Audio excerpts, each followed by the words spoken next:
Flower Fables. The summer moon shone brightly down upon the sleeping earth, while far away from mortal eyes danced the fairy folk fireflies, hung in bright clusters on the dewy leaves that waved in the cool night wind.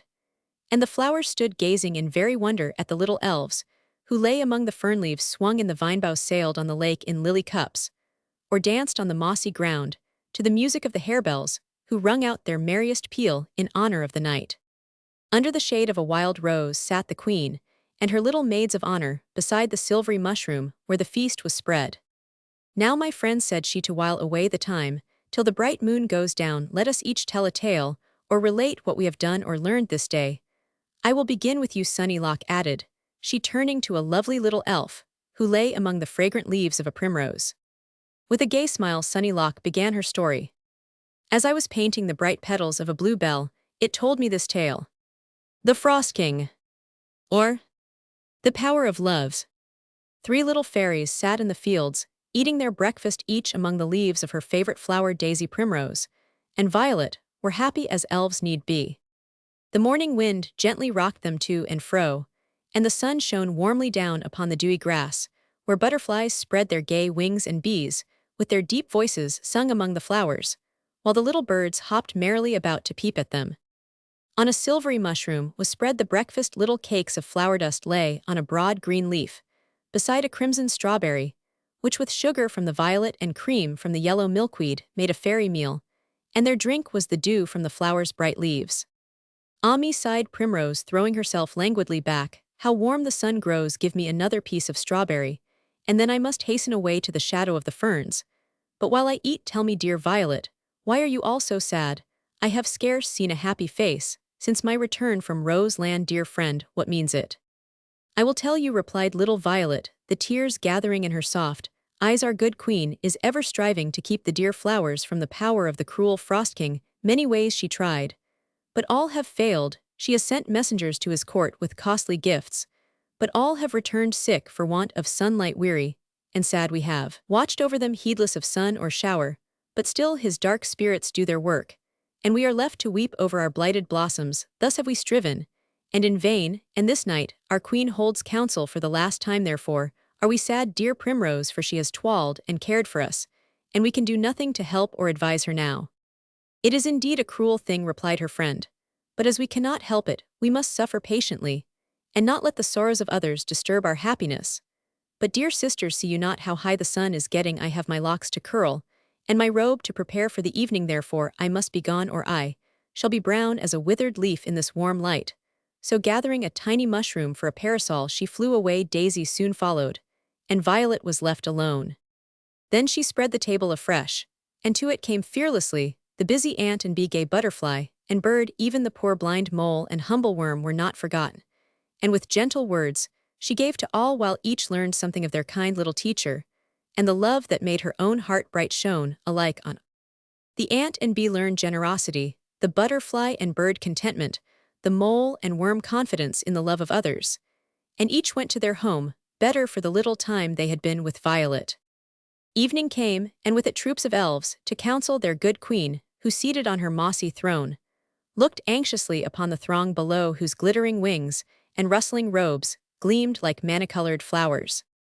At length she rose, and amid the deep silence spoke thus: "Dear children, let us not tire of a good work, hard though it be and wearisome. Think of the many little hearts that in their sorrow look to us for help. What would the green earth be without its lovely flowers? And what a lonely home for us. Their beauty fills our hearts with brightness, and their love with tender thoughts. Ought we then to leave them to die uncared for, and alone they give to us their all? Ought we not to toil unceasingly, that they may bloom in peace within their quiet homes? We have tried to gain the love of the stern Frost King, but in vain. His heart is hard as his own icy land. No love can melt, no kindness bring it back to sunlight and to joy. How then may we keep our frail blossoms from his cruel spirits? Who will give us counsel? Who will be our messenger for the last time? Speak, my subjects." Then a great murmuring arose, and many spoke, some for costlier gifts, some for war, and the fearful counseled patience and submission. Long and eagerly they spoke, and their soft voices rose high. Then sweet music sounded on the air, and the loud tones were hushed, as in wondering silence the fairies waited what should come. Through the crowd there came a little form. A wreath of pure white violets lay among the bright locks, that fell so softly round the gentle face, where a deep blush glowed as kneeling at the throne little Violet said, "Dear Queen, we have bent to the Frost King's power, we have borne gifts unto his pride, but have we gone trustingly to him, and spoken fearlessly of his evil deeds?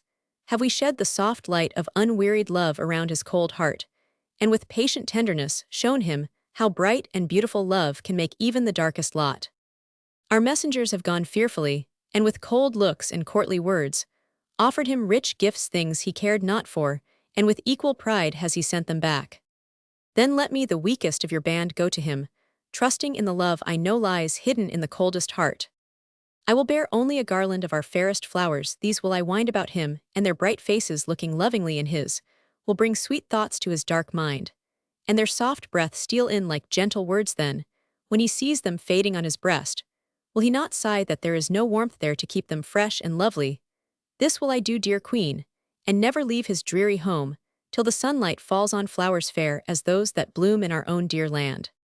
Silently the Queen had listened, but now rising and placing her hand on little Violet's head, she said, turning to the throng below, "We in our pride and power have erred, while this the weakest and lowliest of our subjects has from the innocence of her own pure heart counseled us more wisely than the noblest of our train. All who will aid our brave little messenger, lift your wands, that we may know who will place their trust in the power of love." Every fairy wand glistened in the air, as with silvery voices, they cried love and little Violet. Then down from the throne hand in hand, came the Queen and Violet, and till the moon sank did the fairies toil to weave a wreath of the fairest flowers tenderly, they gathered them with the night dew fresh upon their leaves, and as they wove chanted sweet spells, and whispered fairy blessings on the bright messengers, whom they sent forth to die in a dreary land, that their gentle kindred might bloom unharmed. At length it was done, and the fair flowers lay glowing in the soft starlight, while beside them stood the fairies singing to the music of the wind harps. "We are sending you, dear flowers, forth alone to die, where your gentle sisters may not weep, o'er the cold graves where you lie, but you go to bring them fadeless life, in the bright homes where they dwell, and you softly smile that 'tis so, as we sadly sing farewell. O plead with gentle words for us, and whisper tenderly of generous love to that cold heart, and it will answer ye. And though you fade in a dreary home, yet loving hearts will tell of the joy and peace that you have given. Flowers dear, flowers, farewell." The morning sun looked softly down upon the broad green earth, which like a mighty altar was sending up clouds of perfume from its breast, while flowers danced gaily in the summer wind and birds sang their morning hymn among the cool green leaves. Then high above on shining wings soared a little form, the sunlight rested softly on the silken hair, and the winds fanned lovingly the bright face, and brought the sweetest odors to cheer her on. Thus went Violet through the clear air, and the earth looked smiling up to her, as with the bright wreath folded in her arms, she flew among the soft white clouds. On and on she went over hill and valley, broad rivers and rustling woods, till the warm sunlight passed away, the winds grew cold, and the air thick with falling snow. Then, far below, she saw the Frost King's home, pillars of hard gray ice supported the high arched roof, hung with crystal icicles. Dreary gardens lay around, filled with withered flowers and bare drooping trees, while heavy clouds hung low in the dark sky, and a cold wind murmured sadly through the wintry air. With a beating heart Violet folded her fading wreath more closely to her breast, and with weary wings flew onward to the dreary palace. Here before the closed doors stood many forms with dark faces and harsh discordant voices, who sternly asked the shivering little fairy why she came to them. Gently she answered, telling them her errand, beseeching them to let her pass ere the cold wind blighted her frail blossoms. Then they flung wide the doors, and she passed in. Walls of ice carved with strange figures were around her, glittering icicles hung from the high roof, and soft white snow covered the hard floors. On a throne hung with clouds sat the Frost King, a crown of crystals bound his white locks, and a dark mantle wrought with delicate frostwork was folded over his cold breast. His stern face could not stay little Violet, and on through the long hall she went, heedless of the snow that gathered on her feet and the bleak wind that blew around her, while the king with wondering eyes looked on the golden light that played upon the dark walls as she passed. The flowers, as if they knew their part, unfolded their bright leaves and poured forth their sweetest perfume as, kneeling at the throne, the brave little fairy said, "O King of blight and sorrow, send me not away, till I have brought back the light and joy that will make your dark home bright and beautiful again. Let me call back to the desolate gardens. The fair forms that are gone and their soft voices blessing you will bring to your breast a never-failing joy cast by your icy crown and scepter, and let the sunlight of love fall softly on your heart. Then will the earth bloom again in all its beauty, and your dim eyes will rest only on fair forms, while music shall sound through these dreary halls, and the love of grateful hearts be yours. Have pity on the gentle flower spirits, and do not doom them to an early death when they might bloom in fadeless beauty, making us wiser by their gentle teachings, and the earth brighter by their lovely forms. These fair flowers with the prayers of all fairy land, I lay before you, oh send me not away, till they are answered. And with tears falling thick and fast upon their tender leaves, Violet laid the wreath at his feet, while the golden light grew ever brighter as it fell upon the little form so humbly kneeling there. The king's stern face grew milder as he gazed on the gentle fairy, and the flowers seemed to look beseechingly upon him, while their fragrant voices sounded softly in his ear, telling of their dying sisters, and of the joy it gives to bring happiness to the weak and sorrowing. But he drew the dark mantle closer over his breast, and answered coldly, I cannot grant your prayer, little fairy. It is my will the flowers should die. Go back to your queen, and tell her that I cannot yield my power to please these foolish flowers. Then Violet hung the wreath above the throne, and with weary foot went forth again out into the cold dark gardens, and still the golden shadows followed her, and wherever they fell flowers bloomed and green leaves rustled. Then came the frost spirits, and beneath their cold wings the flowers died, while the spirits bore Violet to a low dark cell, saying as they left her that their king was angry that she had dared to stay when he had bid her go. So all alone she sat, and sad thoughts of her happy home came back to her, and she wept bitterly. But soon came visions of the gentle flowers dying in their forest homes, and their voices ringing in her ear imploring her to save them. Then she wept no longer, but patiently awaited what might come. Soon the golden light gleamed faintly through the cell, and she heard little voices calling for help, and high up among the heavy cobwebs hung poor little flies struggling to free themselves, while their cruel enemies sat in their nets watching their pain. With her wand, the fairy broke the bands that held them, tenderly bound up their broken wings, and healed their wounds while they lay in the warm light, and feebly hummed their thanks to their kind deliverer. Then she went to the ugly brown spiders, and in gentle words told them how in fairyland their kindred spun all the elfin cloth, and in return the fairies gave them food, and then how happily they lived among the green leaves, spinning garments for their neighbors.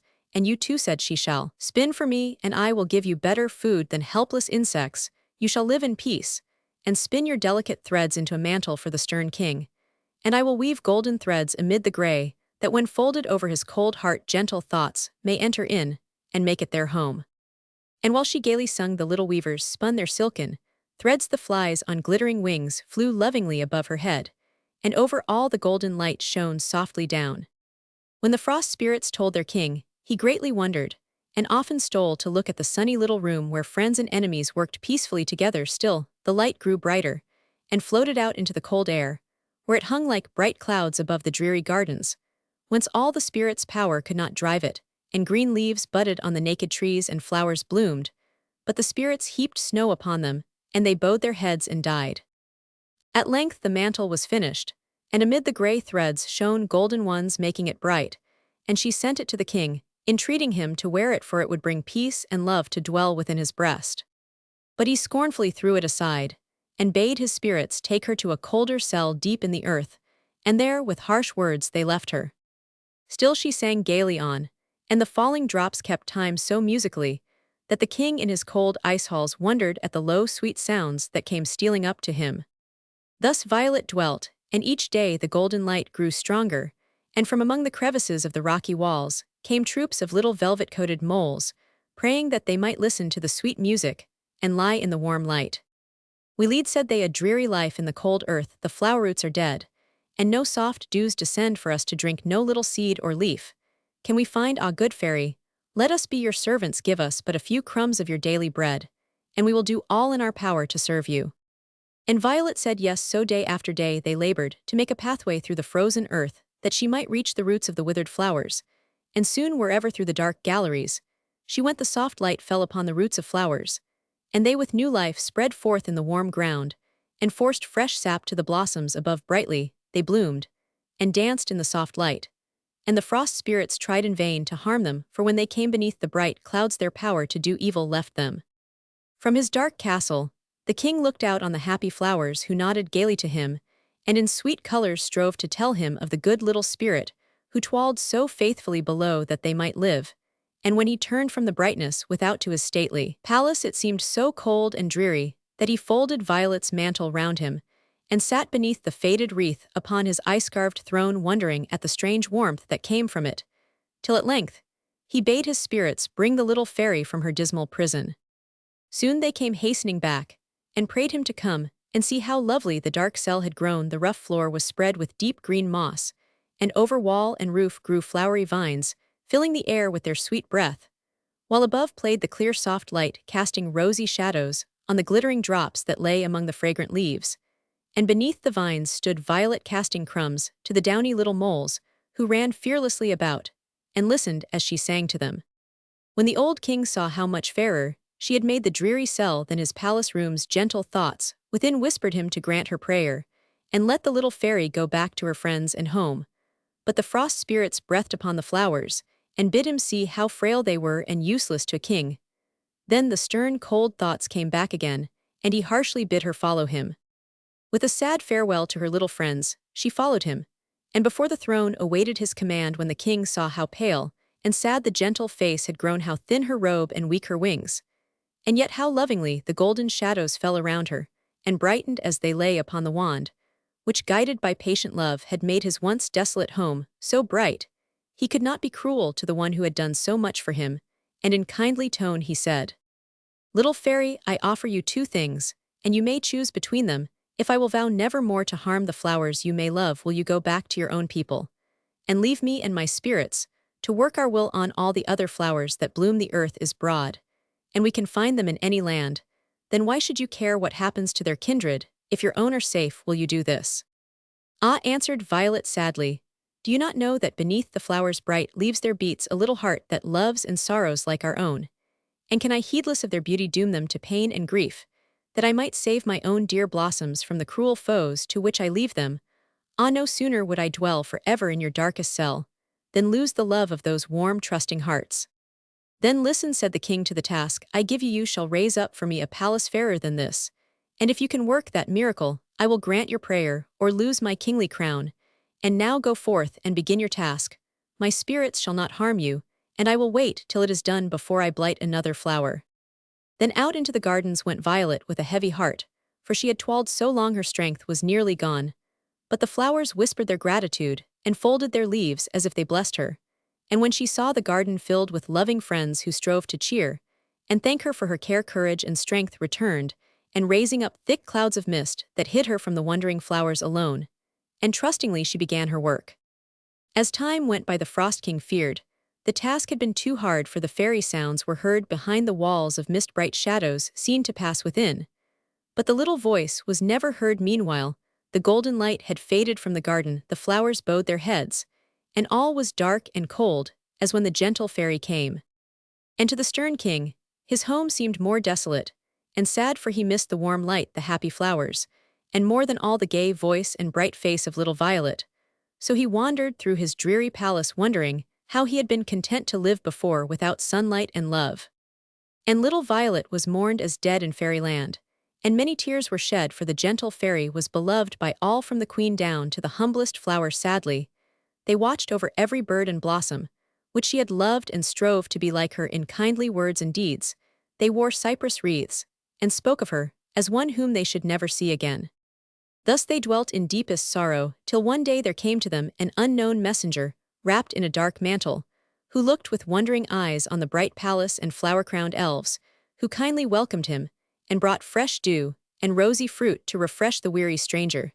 Then he told them that he came from the Frost King, who begged the queen and all her subjects to come and see the palace little Violet had built, for the veil of mist would soon be withdrawn, and as she could not make a fairer home than the ice castle, the king wished her kindred near to comfort and to bear her home. And while the elves wept, he told them how patiently she had toiled, how her fadeless love had made the dark cell bright and beautiful.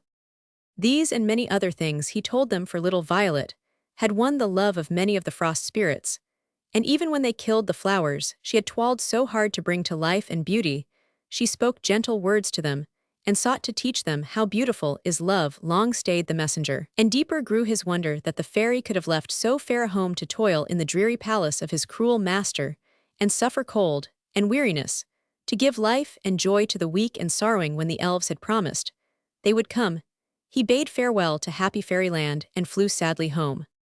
At last the time arrived, and out in his barren garden, under a canopy of dark clouds, sat the Frost King before the misty wall behind which were heard low sweet sounds, as of rustling trees and warbling birds.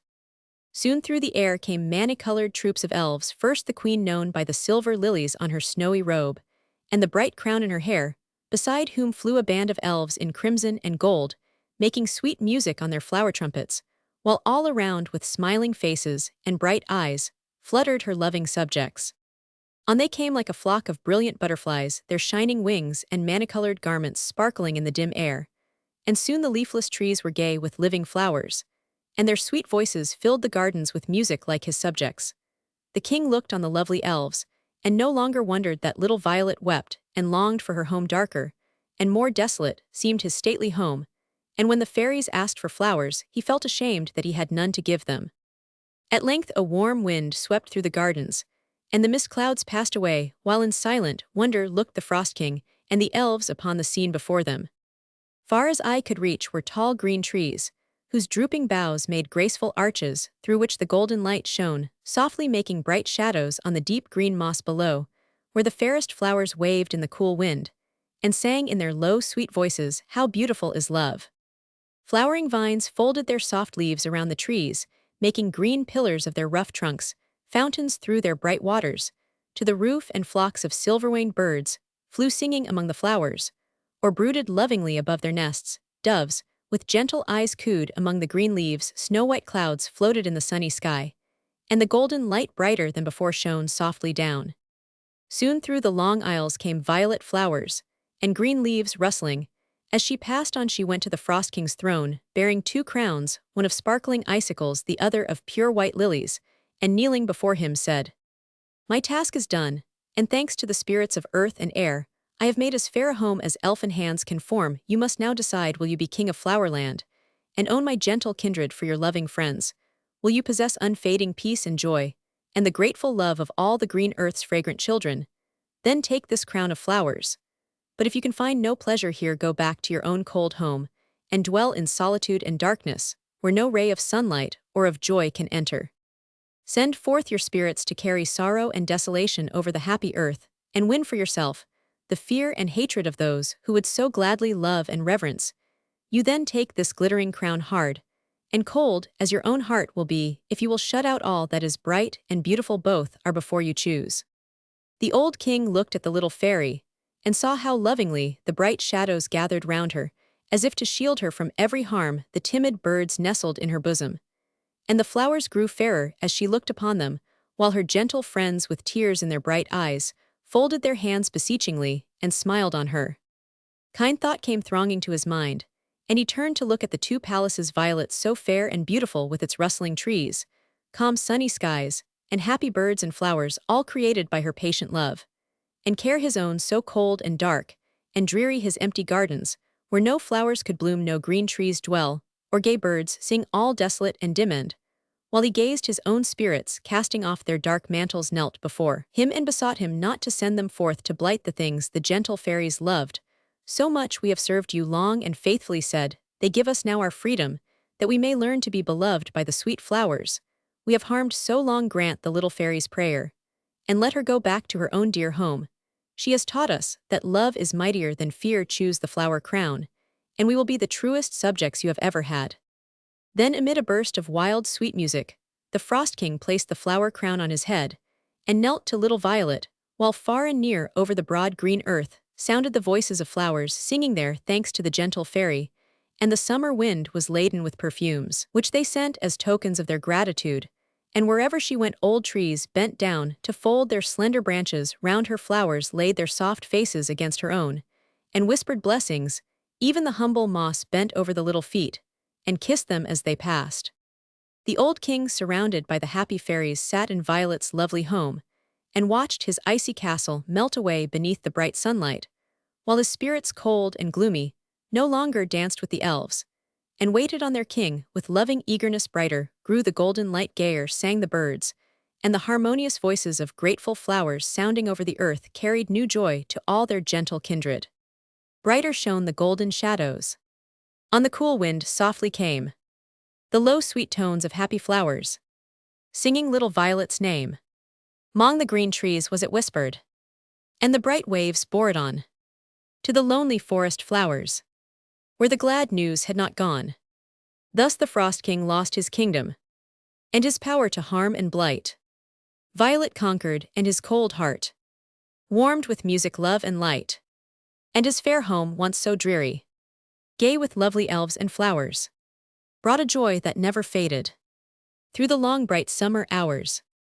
Thus by Violet's magic power, all dark shadows passed away, and o'er the home of happy flowers, the golden light forever lay.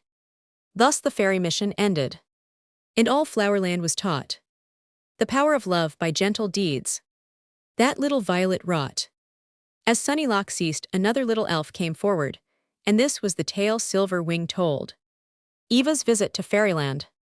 Down among the grass and fragrant clover lay little Eva by the brookside, watching the bright waves as they went singing by under the drooping flowers that grew on its banks. As she was wondering where the waters went, she heard a faint low sound as of far-off music. She thought it was the wind, but not a leaf was stirring, and soon through the rippling water came a strange little boat.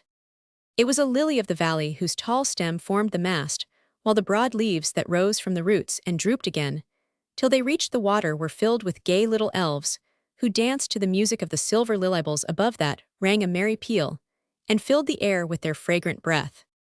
On came the fairy boat, till it reached a moss-grown rock, and here it stopped, while the fairies rested beneath the violet leaves, and sang with the dancing waves. Eva looked with wonder on their gay faces and bright garments, and in the joy of her heart, sang to and threw crimson fruit for the little folks to feast upon. They looked kindly on the child, and after whispering long among themselves, 2 little bright-eyed elves flew over the shining water, and lighting on the clover blossoms, said gently, "Little maiden, many thanks for your kindness, and our queen bids us ask if you will go with us to Fairyland and learn what we can teach you." "Gladly would I go with you, dear fairies," said Eva, "but I cannot sail in your little boat. See, I can hold you in my hand, and could not live among you without harming your tiny kingdom. I am so large." Then the elves laughed gaily as they folded their arms about her, saying, "You are a good child, dear Eva, to fear doing harm to those weaker than yourself.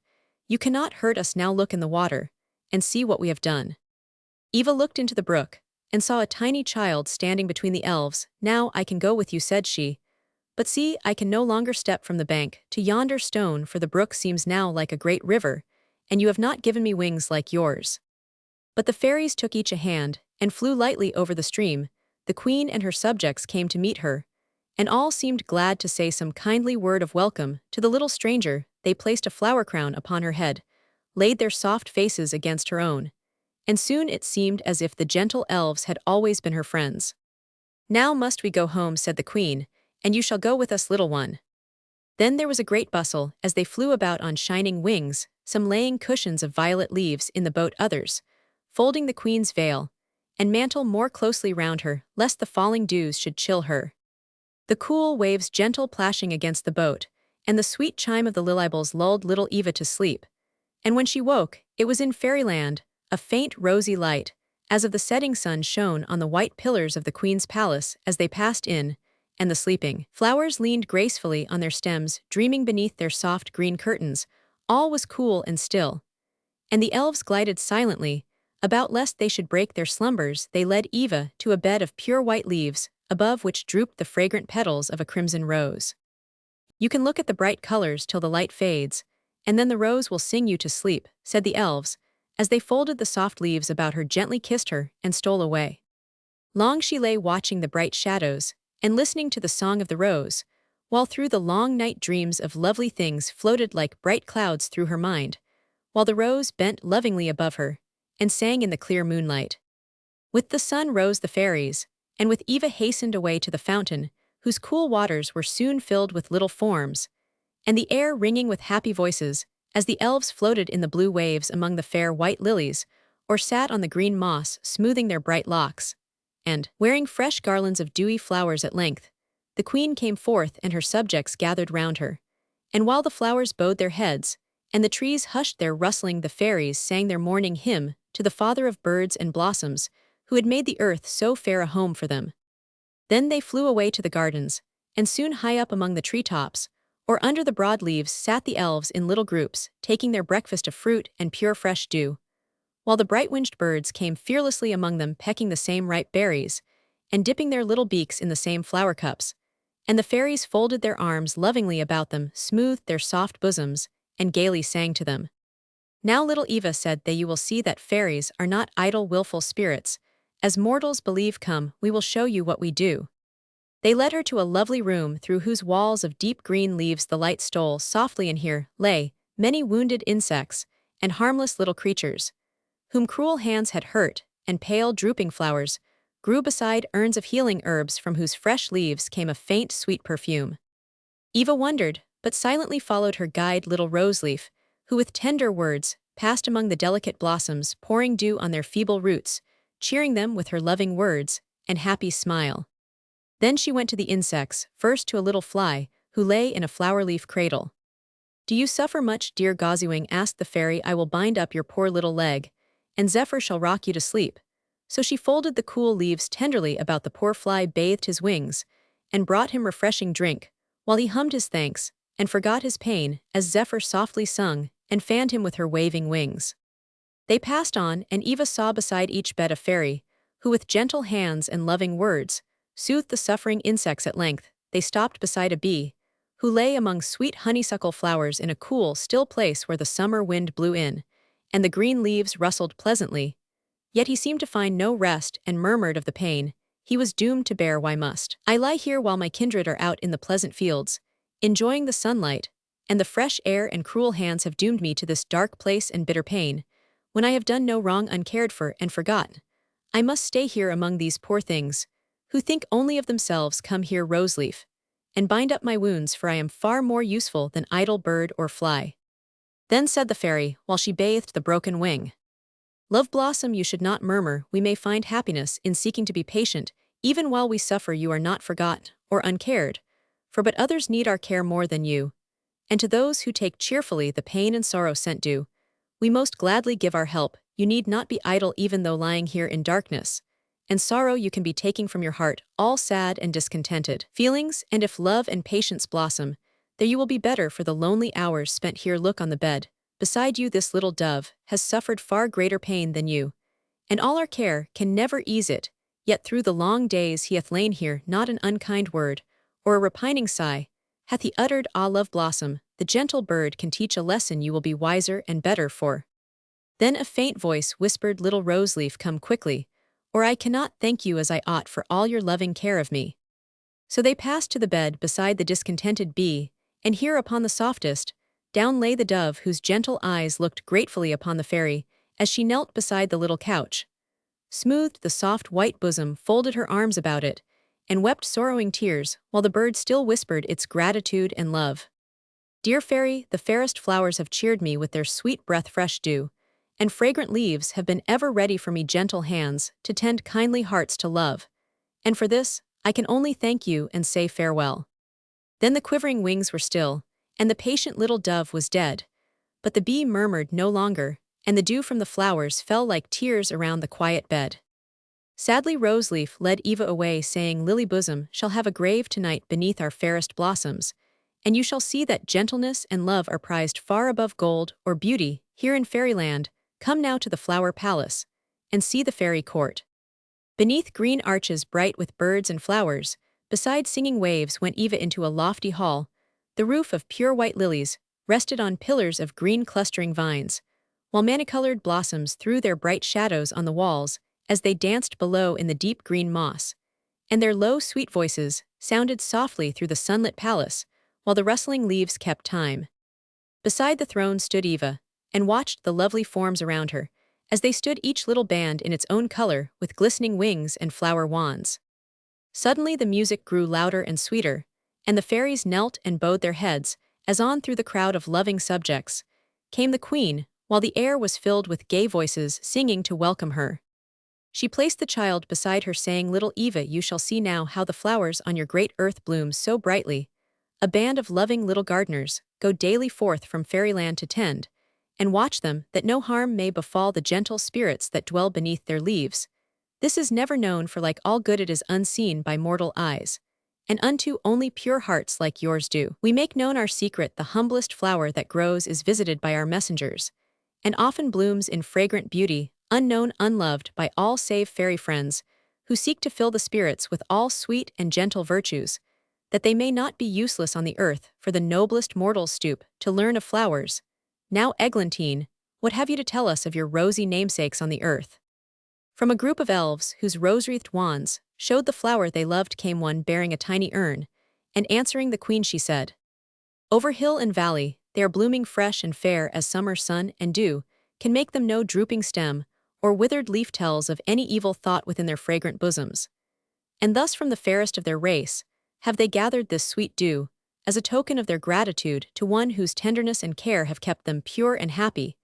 And this, the loveliest of their sisters, have I brought to place among the fairy flowers that never pass away."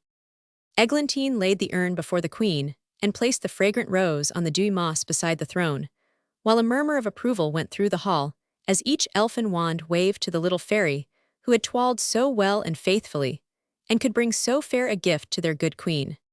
Then came forth an elf bearing a withered leaf, while her many-colored robe, and the purple tulips in her hair, told her name and chart. "Dear queen," she sadly said, "I would gladly bring as pleasant tidings as my sister. But alas, my flowers are proud and willful, and when I went to gather my little gift of colored leaves for royal garments, they bade me bring this withered blossom, and tell you they would serve no longer one, who will not make them queen over all the other flowers. They would yield neither dew nor honey, but proudly closed their leaves, and bid me go."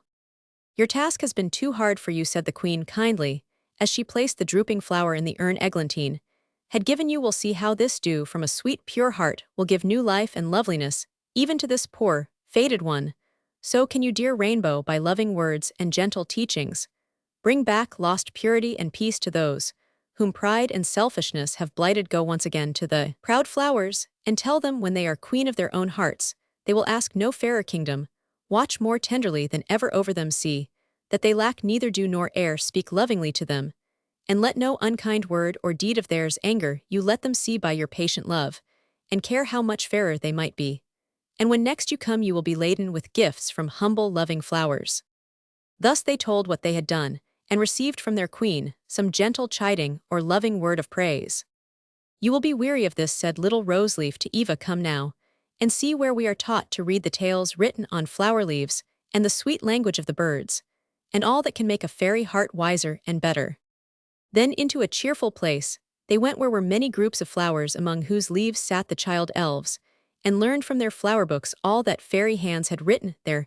Some studied how to watch the tender buds, when to spread them to the sunlight, and when to shelter them from rain, how to guard the ripening seeds, and when to lay them in the warm earth, or send them on the summer wind to far-off hills and valleys, where other fairy hands would tend and cherish them, till a sisterhood of happy flowers sprang up to beautify and gladden the lonely spot where they had fallen. Others learned to heal the wounded insects whose frail limbs a breeze could shatter, and who, were it not for fairy hands, would die ere half their happy summer life had gone. Some learned how by pleasant dreams to cheer and comfort mortal hearts, by whispered words of love to save from evil deeds those who had gone astray, to fill young hearts with gentle thoughts and pure affections, that no sin might mar the beauty of the human flower, while others, like mortal children, learned the fairy alphabet.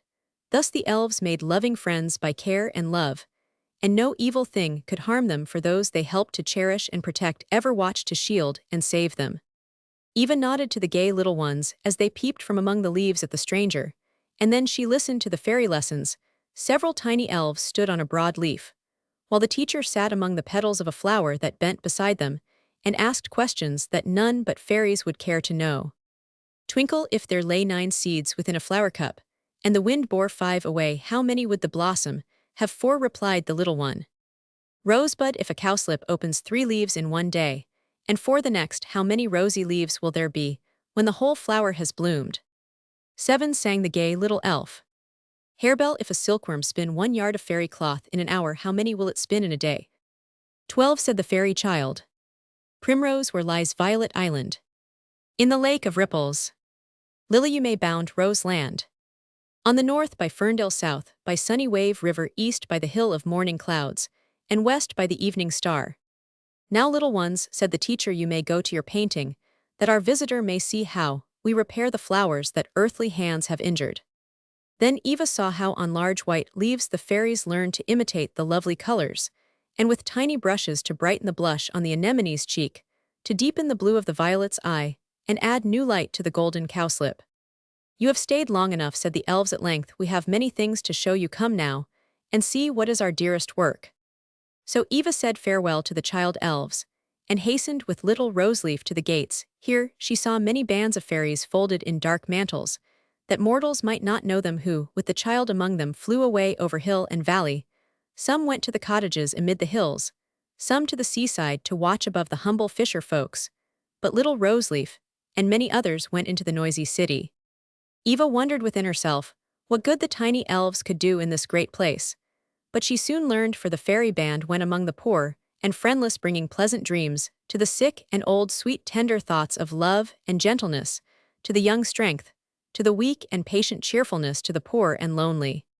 Then the child wondered no longer, but deeper grew her love for the tender-hearted elves, who left their own happy home to cheer and comfort those who never knew what hands had clothed, and fed them what hearts had given of their own joy, and brought such happiness to theirs.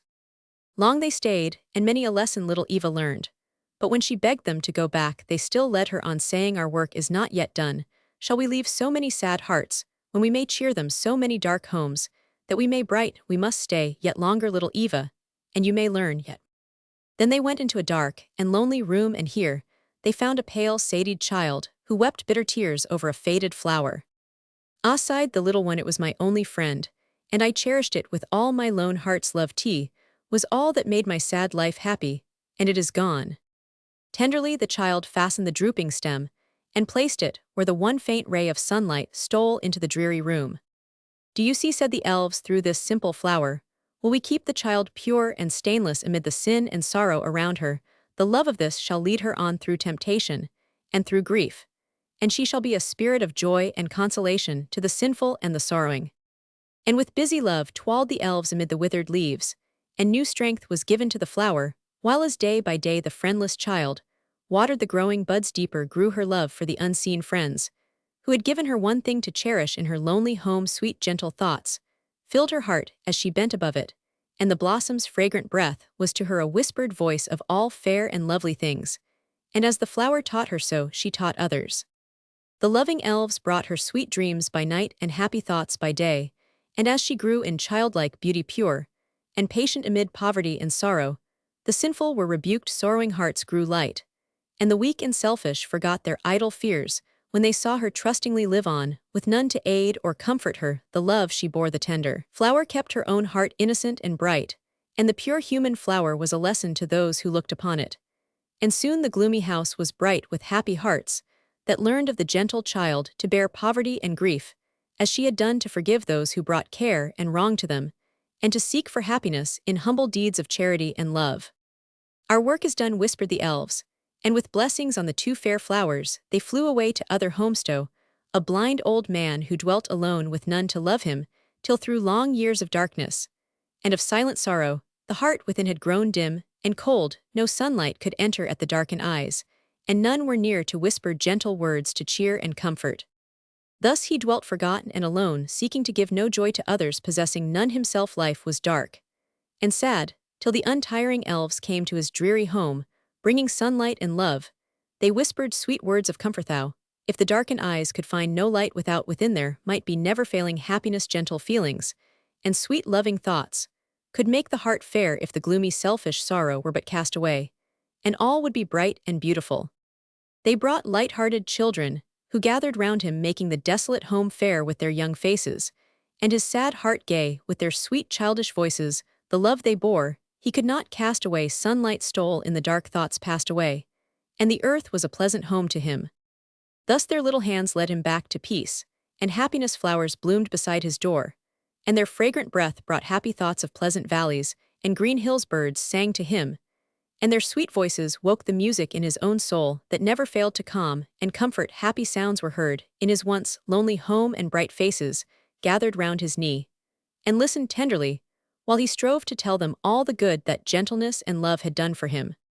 Still the elves watched near, and brighter grew the heart as kindly thoughts and tender feelings entered in and made it their home. And when the old man fell asleep above his grave, little feet trod lightly, and loving hands laid fragrant flowers. Then went the elves into the dreary prison houses, where sad hearts pined in lonely sorrow for the joy and freedom they had lost. To these came the loving band with tender words, telling of the peace they yet might win by patient striving and repentant tears, thus waking in their bosoms all the holy feelings and sweet affections that had slept so long. They told pleasant tales and sang their sweetest songs to cheer and gladden, while the dim cells grew bright with the sunlight and fragrant with the flowers the loving elves had brought, and by their gentle teachings, those sad despairing hearts were filled with patient hope and earnest longing to win back their lost innocence and joy. Thus to all who needed help or comfort went the faithful fairies, and when at length they turned towards fairyland, many were the grateful happy hearts they left behind. Then through the summer sky above the blossoming earth, they journeyed home happier for the joy they had given, wiser for the good they had done.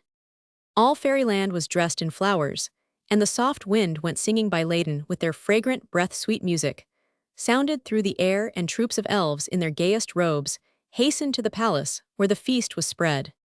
Soon the bright hall was filled with smiling faces and fair forms, and little Eva, as she stood beside the queen, thought she had never seen a sight so lovely. The many-colored shadows of the fairest flowers played on the pure white walls, and fountains sparkled in the sunlight, making music as the cool waves rose and fell, while to and fro with waving wings and joyous voices went the smiling elves, bearing fruit and honey or fragrant garlands for each other's hair. Long they feasted, gaily they sang, and Eva, dancing merrily among them, longed to be an elf that she might dwell forever in so fair a home. At length the music ceased, and the queen said as she laid her hand on little Eva's shining hair, "Dear child, tomorrow we must bear you home, for much as we long to keep you, it were wrong to bring such sorrow to your loving earthly friends. Therefore we will guide you to the brookside, and there say farewell, till you come again to visit us. Nay, do not weep, dear Roseleaf, you shall watch over little Eva's flowers, and when she looks at them, she will think of you. Come now and lead her to the fairy garden, and show her what we think our fairest sight. Weep no more, but strive to make her last hours with us happy as you can." With gentle caresses and most tender words the loving elves gathered about the child, and with Roseleaf by her side, they led her through the palace and along green winding paths, till Eva saw what seemed a wall of flowers rising before her, while the air was filled with the most fragrant odors, and the low, sweet music as of singing blossoms. "Where have you brought me, and what mean these lovely sounds?" asked Eva. "Look here and you shall see," said Roseleaf, as she bent aside the vines, "but listen silently, or you cannot." Then Eva, looking through the drooping vines, beheld a garden filled with the loveliest flowers, fair as were all the blossoms she had seen in fairyland. None were so beautiful as these. The rose glowed with a deeper crimson, the lily's soft leaves were more purely white, the crocus and humble cowslip shone like sunlight, and the violet was blue as the sky that smiled above it. "How beautiful they are," whispered Eva, "but dear Roseleaf, why do you keep them here, and why call you this your fairest sight?" "Look again, and I will tell you," answered the fairy. Eva looked and saw from every flower a tiny form come forth to welcome the elves, who all save Roseleaf had flown above the wall, and were now scattering dew upon the flowers' bright leaves, and talking gaily with the spirits who gathered around them, and seemed full of joy that they had come. The child saw that each one wore the colors of the flower that was its home, delicate and graceful were the little forms, bright the silken hair that fell about each lovely face, and Eva heard the low, sweet murmur of their silvery voices, and the rustle of their wings. She gazed in silent wonder, forgetting she knew not who they were, till the fairy said, "These are the spirits of the flowers, and this the fairy home where those whose hearts were pure and loving on the earth come to bloom in fadeless beauty. Here, when their earthly life is past, the humblest flower that blooms has a home with us, for outward beauty is a worthless thing if all be not fair and sweet within. Do you see yonder lovely spirit singing with my sister Moonlight? A clover blossom was her home, and she dwelt unknown, unloved, yet patient and content, bearing cheerfully the sorrow sent her. We watched and saw how fair and sweet the humble flower grew, and then gladly bore her here to blossom with the lily. And the rose the flowers' lives are often short, for cruel hands destroy them. Therefore is it our greatest joy to bring them hither, where no careless foot, or wintry wind, can harm them, where they bloom in quiet beauty, repaying our care by their love and sweetest perfumes. I will never break another flower, cried Eva, but let me go to them, dear fairy. I would gladly know the lovely spirits, and ask forgiveness for the sorrow I have caused. May I not go in? Nay, dear Eva, you are a mortal child, and cannot enter here, but I will tell them of the kind little maiden who has learned to love them, and they will remember you when you are gone. Come now, for you have seen enough, and we must be away. On a rosy morning, cloud surrounded by the loving elves, went Eva through the sunny sky. The fresh wind bore them gently on, and soon they stood again beside the brook, whose waves danced brightly as if to welcome them. Now ere we say farewell, said the queen, as they gathered nearer to the child, tell me, dear Eva, what among all our fairy gifts will make you happiest, and it shall be yours. You good little fairies, said Eva, folding them in her arms, for she was no longer the tiny child she had been in fairyland. You dear good little elves, what can I ask of you, who have done so much to make me happy, and taught me so many good and gentle lessons, the memory of which will never pass away? I can only ask of you the power to be as pure and gentle as yourselves, as tender and loving to the weak, and sorrowing as untiring in kindly deeds. To all grant me this gift, and you shall see that little Eva has not forgotten what you have taught her. The power shall be yours, said the elves, and laid their soft hands on her head. We will watch over you in dreams, and when you would have tidings of us, ask the flowers in your garden, and they will tell you all you would know. Farewell, remember fairyland, and all your loving friends. They clung about her tenderly, and little Roseleaf placed a flower crown on her head, whispering softly, when you would come to us again, stand by the brookside, and wave this in the air, and we will gladly take you to our home again. Farewell, dear Eva, think of your little Roseleaf when among the flowers. Long Eva watched their shining wings, and listened to the music of their voices, as they flew singing home, and when at length the last little form had vanished among the clouds, she saw that all around her, where the elves had been, the fairest flowers had sprung up, and the lonely brookside was a blooming garden. Thus she stood among the waving blossoms, with the fairy garland in her hair, and happy feelings in her heart, better and wiser for her visit to fairyland. Now, Startwinkle, what have you to teach? asked the queen. Nothing but a little song I heard the harebells singing, replied the fairy, and taking her harp sang in a low, sweet voice. The flowers' lesson. There grew a fragrant rose tree where the brook flows, with 2 little tender buds and 1 full rose. When the sun went down to his bed in the west, the little buds leaned on the rose mother's breast, while the bright-eyed stars their long watch kept, and the flowers of the valley in their green cradles slept. Then silently in odors they communed with each other, the 2 little buds on the bosom of their mother. "Oh, sister," said the little one, as she gazed at the sky, "I wish that the dew elves, as they wander lightly by, would bring me a star, for they never grow dim, and the Father does not need them to burn round him. The shining drops of dew the elves bring each, and place in my bosom, so soon pass away. But a star would glitter brightly through the long summer hours, and I should be fairer than all my sister flowers, that were better far than the dewdrops that fall on the high and the low, and come alike to all. I would be fair and stately, with a bright star to shine, and give a queenly air to this crimson robe of mine. And proudly, she cried, these fireflies shall be my jewels, since the stars can never come to me." Just then, a tiny dewdrop that hung o'er the dell, on the breast of the bud like a soft star fell. But impatiently, she flung it away from her leaf, and it fell on her mother like a tear of grief, while she folded to her breast with wilful pride a glittering firefly that hung by her side. "Heed," said the mother, "Rose, daughter mine, why shouldst thou seek for beauty not thine? The Father hath made thee what thou now art, and what he most loveth is a sweet pure heart.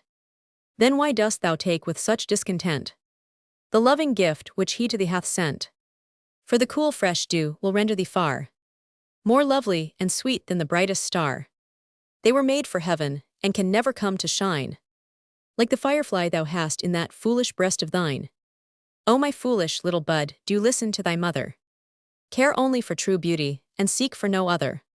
There will be grief and trouble in that wilful little heart. Unfold thy leaves, my daughter, and let the fly depart." But the proud little bud would have her own will, and folded the firefly more closely still, till the struggling insect tore open the vest of purple and green that covered her breast. When the sun came up, she saw with grief the blooming of her sister bud leaf by leaf, while she once as fair and bright as the rest hung her weary head down on her wounded breast. Bright grew the sunshine, and the soft summer was filled with the music of flowers singing there. But faint grew the little bud with thirst and pain, and longed for the cool dew, but now tea was in vain. Then bitterly she wept for her folly and pride, as drooping she stood by her fair sister's side. Then the rose mother leaned the weary little head on her bosom to rest, and tenderly she said, "Thou hast learned, my little bud, that whatever may betide, thou canst win thyself no joy by passion or by pride. The loving Father sends the sunshine and the shower, that thou mayst become a perfect little flower. The sweet dews to feed thee, the soft wind to cheer, and the earth as a pleasant home, while thou art dwelling here. Then shouldst thou not be grateful for all this kindly care, and strive to keep thyself most innocent and fair. Then seek, my little blossom, to win humility. Be fair without, be pure within, and thou wilt happy be. So when the quiet autumn of thy fragrant life shall come, thou mayst pass away to bloom in the flower spirit's home. Then from the mother's breast, where it still lay hid, into the fading bud the dewdrop gently slid. Stronger grew the little form, and happy tears fell, as the dew did its silent work, and the bud grew well, while the gentle rose leaned with motherly pride o'er the fair little ones that bloomed at her side. Night came again, and the fireflies flew, but the bud let them pass and drank of the dew, while the soft stars shone from the still summer heaven on the happy little flower that had learned the lesson given. The music-loving elves clapped their hands as Startwinkle ceased, and the queen placed a flower crown with a gentle smile upon the fairy's head, saying, "The little bud's lesson shall teach us how sad a thing is pride, and that humility alone can bring true happiness to flower and fairy. You shall come next, Zephyr." And the little fairy, who lay rocking to and fro upon a fluttering vine leaf, thus began her story. "As I lay resting in the bosom of a cowslip that bent above the brook, a little wind, tired of play, told me this tale of Lilybell and Thistledown. Once upon a time, two little fairies went out into the world to seek their fortune. Thistledown was as gay and gallant a little elf as ever spread a wing. His purple mantle and doublet of green were embroidered with the brightest threads, and the plume in his cap came always from the wing of the gayest butterfly. But he was not loved in fairyland, for like the flower, whose name and colors he wore, though fair to look upon, many were the little thorns of cruelty and selfishness that lay concealed by his gay mantle. Many a gentle flower and harmless bird died by his hand, for he cared for himself alone, and whatever gave him pleasure must be his, though happy hearts were rendered sad, and peaceful homes destroyed. Such was Thistledown, but far different was his little friend Lilybell, kind, compassionate, and loving. Wherever her gentle face was seen, joy and gratitude were found. No suffering flower or insect that did not love and bless the kindly fairy, and thus all Elfland looked upon her as a friend.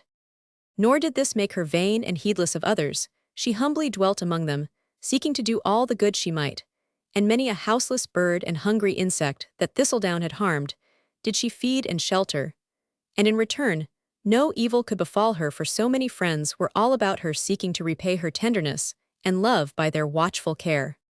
She would not now have left fairyland, but to help and counsel her wild companion Thistledown, who, discontented with his quiet home, would seek his fortune in the great world, and she feared he would suffer from his own faults, for others would not always be as gentle and forgiving as his kindred.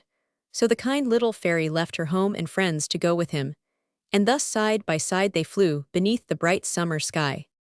On and on over hill and valley they went, chasing the gay butterflies, or listening to the bees as they flew from flower to flower like busy little housewives, singing as they worked, till at last they reached a pleasant garden filled with flowers and green old trees.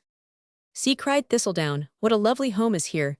Let us rest among the cool leaves, and hear the flowers sing, for I am sadly tired and hungry." So into the quiet garden they went, and the winds gaily welcomed them, while the flowers nodded on their stems, offering their bright leaves for the elves to rest upon, and fresh sweet honey to refresh them. "Now, dear Thistle, do not harm these friendly blossoms," said Lilybell. "See how kindly they spread their leaves, and offer us their dew. It would be very wrong in you to repay their care with cruelty and pain. You will be tender for my sake, dear Thistle." Then she went among the flowers, and they bent lovingly before her, and laid their soft leaves against her little face that she might see how glad they were to welcome one so good and gentle, and kindly offered their dew and honey to the weary little fairy, who sat among their fragrant petals, and looked smilingly on the happy blossoms, who with their soft low voices sang her to sleep. While Lilybell lay dreaming among the rose leaves, Thistledown went wandering through the garden first. He robbed the bees of their honey, and rudely shook the little flowers that he might get the dew they had gathered to bathe their buds. And then he chased the bright-winged flies, and wounded them with the sharp thorn he carried for a sword. He broke the spiders' shining webs, lamed the birds, and soon wherever he passed lay wounded insects and drooping flowers, while the winds carried the tidings over the garden and bird, and blossom looked upon him as an evil spirit, and fled away or closed their leaves, lest he should harm them. Thus he went leaving sorrow and pain behind him, till he came to the roses where Lilybell lay sleeping there weary of his cruel sport. He stayed to rest beneath a graceful rose tree, where grew one blooming flower and a tiny bud. "Why are you so slow in blooming, little one? You are too old to be rocked in your green cradle longer, and should be out among your sister flowers," said Thistle, as he lay idly in the shadow of the tree. "My little bud is not yet strong enough to venture forth," replied the rose, as she bent fondly over it. The sunlight and the rain would blight her tender form were she to blossom now. But soon she will be fit to bear them. Till then she is content to rest beside her mother and to wait. "You silly flower," said Thistledown, "see how quickly I will make you bloom. Your waiting is all useless." And speaking thus, he pulled rudely apart the folded leaves, and laid them open to the sun and air, while the rose mother implored the cruel fairy to leave her little bud untouched. "It is my first, my only one," said she, "and I have watched over it with such care, hoping it would soon bloom beside me. And now you have destroyed it. How could you harm the little helpless one that never did aught to injure you?" And while her tears fell like summer rain, she drooped in grief above the little bud, and sadly watched it fading in the sunlight. But Thistledown, heedless of the sorrow he had given, spread his wings and flew away. Soon the sky grew dark and heavy drops began to fall. Then Thistle hastened to the lily, for her cup was deep, and the white leaves fell like curtains over the fragrant bed. He was a dainty little elf, and could not sleep among the clovers and bright buttercups. But when he asked the flower to unfold her leaves and take him in, she turned her pale soft face away, and answered sadly, "I must shield my little drooping sisters whom you have harmed, and cannot let you in." Then Thistledown was very angry, and turned to find shelter among the stately roses, but they showed their sharp thorns, and while their rosy faces glowed with anger, told him to begone, or they would repay him for the wrong he had done their gentle kindred. He would have stayed to harm them, but the rain fell fast, and he hurried away, saying, "The tulips will take me in, for I have praised their beauty, and they are vain and foolish flowers." But when he came all wet and cold, praying for shelter among their thick leaves, they only laughed and said scornfully, "We know you, and will not let you in, for you are false and cruel, and will only bring us sorrow. You need not come to us for another mantle, when the rain has spoilt your fine one, and do not stay here, or we will do you harm." Then they waved their broad leaves stormily, and scattered the heavy drops on his dripping garments. "Now must I go to the humble daisies and blue violets," said Thistle. "They will be glad to let in so fine a fairy, and I shall die in this cold wind and rain." So away he flew as fast as his heavy wings would bear him to the daisies, but they nodded their heads wisely, and closed their leaves, yet closer, saying sharply, "Go away with yourself, and do not imagine we will open our leaves to you, and spoil our seeds by letting in the rain. It serves you rightly to gain our love and confidence, and repay it by such cruelty. You will find no shelter here for one whose careless hand wounded our little friend Violet, and broke the truest heart that ever beat in a flower's breast. We are very angry with you, wicked fairy. Go away and hide yourself." "Ah," cried the shivering elf, "where can I find shelter? I will go to the violets, they will forgive and take me in." But the daisies had spoken truly. The gentle little flower was dead, and her blue-eyed sisters were weeping bitterly over her faded leaves. "Now I have no friends," sighed poor Thistledown, "and must die of cold. Ah, if I had but minded Lilybell, I might now be dreaming beneath some flower's leaves." "Others can forgive and love beside Lilybell and Violet," said a faint, sweet voice. "I have no little bud to shelter now, and you can enter here." It was the rose mother that spoke, and Thistle saw how pale the bright leaves had grown, and how the slender stem was bowed, grieved, ashamed, and wondering at the flower's forgiving words. He laid his weary head on the bosom he had filled with sorrow, and the fragrant leaves were folded carefully about him. But he could find no rest. The rose strove to comfort him, but when she fancied he was sleeping, thoughts of her lost bud stole in, and the little heart beat so sadly where he lay that no sleep came, while the bitter tears he had caused to flow fell more coldly on him than the rain without. Then he heard the other flowers whispering among themselves of his cruelty, and the sorrow he had brought to their happy home, and many wondered how the rose who had suffered most could yet forgive and shelter him. Never could I forgive one who had robbed me of my children. I could bow my head and die, but could give no happiness to one who had taken all my own, said Hyacinth, bending fondly over the little ones that blossomed by her side. Dear Violet is not the only one who will leave us, sobbed little Mignonette. The rose mother will fade like her little bud, and we shall lose our gentlest teacher. Her last lesson is forgiveness. Let us show our love for her and the gentle stranger Lilybell, by allowing no unkind word or thought of him who has brought us all this grief. The angry words were hushed, and through the long night nothing was heard but the dropping of the rain and the low sighs of the rose. Soon the sunlight came again, and with it Lilybell seeking for Thistledown, but he was ashamed and stole away. When the flowers told their sorrow to kind-hearted Lilybell, she wept bitterly at the pain her friend had given, and with loving words strove to comfort those whom he had grieved. With gentle care she healed the wounded birds, and watched above the flowers he had harmed, bringing each day dew and sunlight to refresh and strengthen till all were well again. And though sorrowing for their dead friends, still they forgave Thistle for the sake of her who had done so much for them. Thus ere long buds fairer than that she had lost lay on the rose mother's breast, and for all she had suffered she was well repaid by the love of Lilybell and her sister flowers. And when Bird, Bee, and Blossom were strong and fair again, the gentle fairy said farewell, and flew away to seek her friend, leaving behind many grateful hearts, who owed their joy and life to her. Meanwhile over hill and dale went Thistledown, and for a time was kind and gentle to every living thing. He missed sadly the little friend who had left her happy home to watch over him, but he was too proud to own his fault, and so went on hoping she would find him. One day he fell asleep, and when he woke, the sun had set, and the dew began to fall. The flower cups were closed, and he had nowhere to go till a friendly little bee, belated by his heavy load of honey, bid the weary fairy come with him. Help me to bear my honey home, and you can stay with us tonight, he kindly said. So Thistle gladly went with him, and soon they came to a pleasant garden, where among the fairest flowers stood the hive covered with vines and overhung with blossoming trees. Glowworms stood at the door to light them home, and as they passed in the fairy thought how charming it must be to dwell in such a lovely place.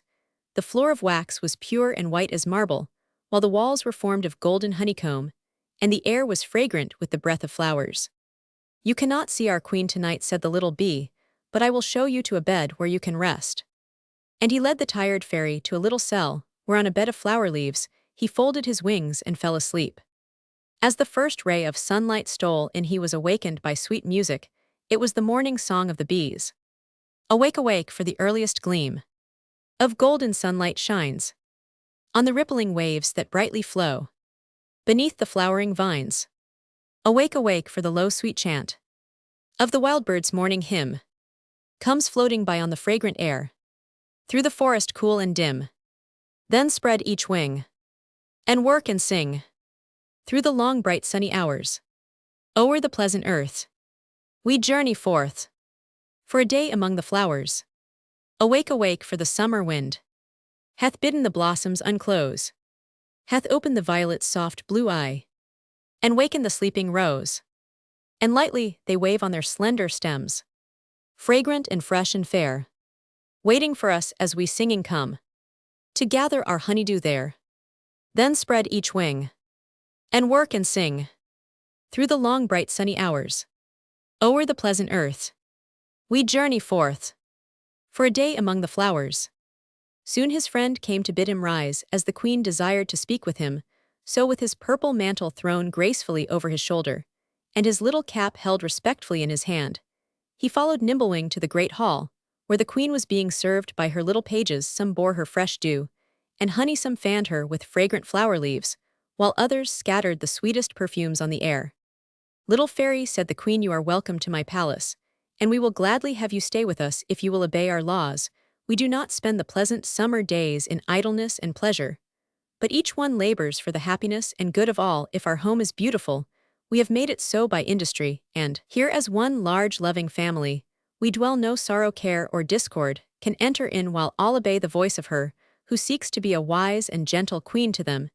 If you will stay with us, we will teach you many things. Order patience industry, who can teach so well as they who are the emblems of these virtues. Our laws are few and simple. You must each day gather your share of honey. See that your cell is sweet and fresh, as you yourself must be rise with the sun, and with him to sleep. You must harm no flower in doing your work, nor take more than your just share of honey, for they so kindly give us food. It were most cruel to treat them with aught save gentleness and gratitude. Now will you stay with us, and learn what even mortals seek to know, that labor brings true happiness. And Thistle said he would stay and dwell with them, for he was tired of wandering alone, and thought he might live here till Lilybell should come, or till he was weary of the kind-hearted bees. Then they took away his gay garments, and dressed him like themselves in the black velvet cloak, with golden bands across his breast. Now come with us, they said. So forth into the green fields they went, and made their breakfast among the dewy flowers. And then, till the sun set, they flew from bud to blossom singing, as they went, and Thistle for a while was happier than when breaking flowers and harming gentle birds. But he soon grew tired of working all day in the sun, and longed to be free again. He could find no pleasure with the industrious bees, and sighed to be away with his idle friends the butterflies, so while the others worked he slept or played. And then in haste to get his share he tore the flowers, and took all they had saved for their own food. Nor was this all. He told such pleasant tales of the life he led before he came to live with them, that many grew unhappy and discontented. And they who had before wished no greater joy than the love and praise of their kind queen now disobeyed, and blamed her for all she had done for them.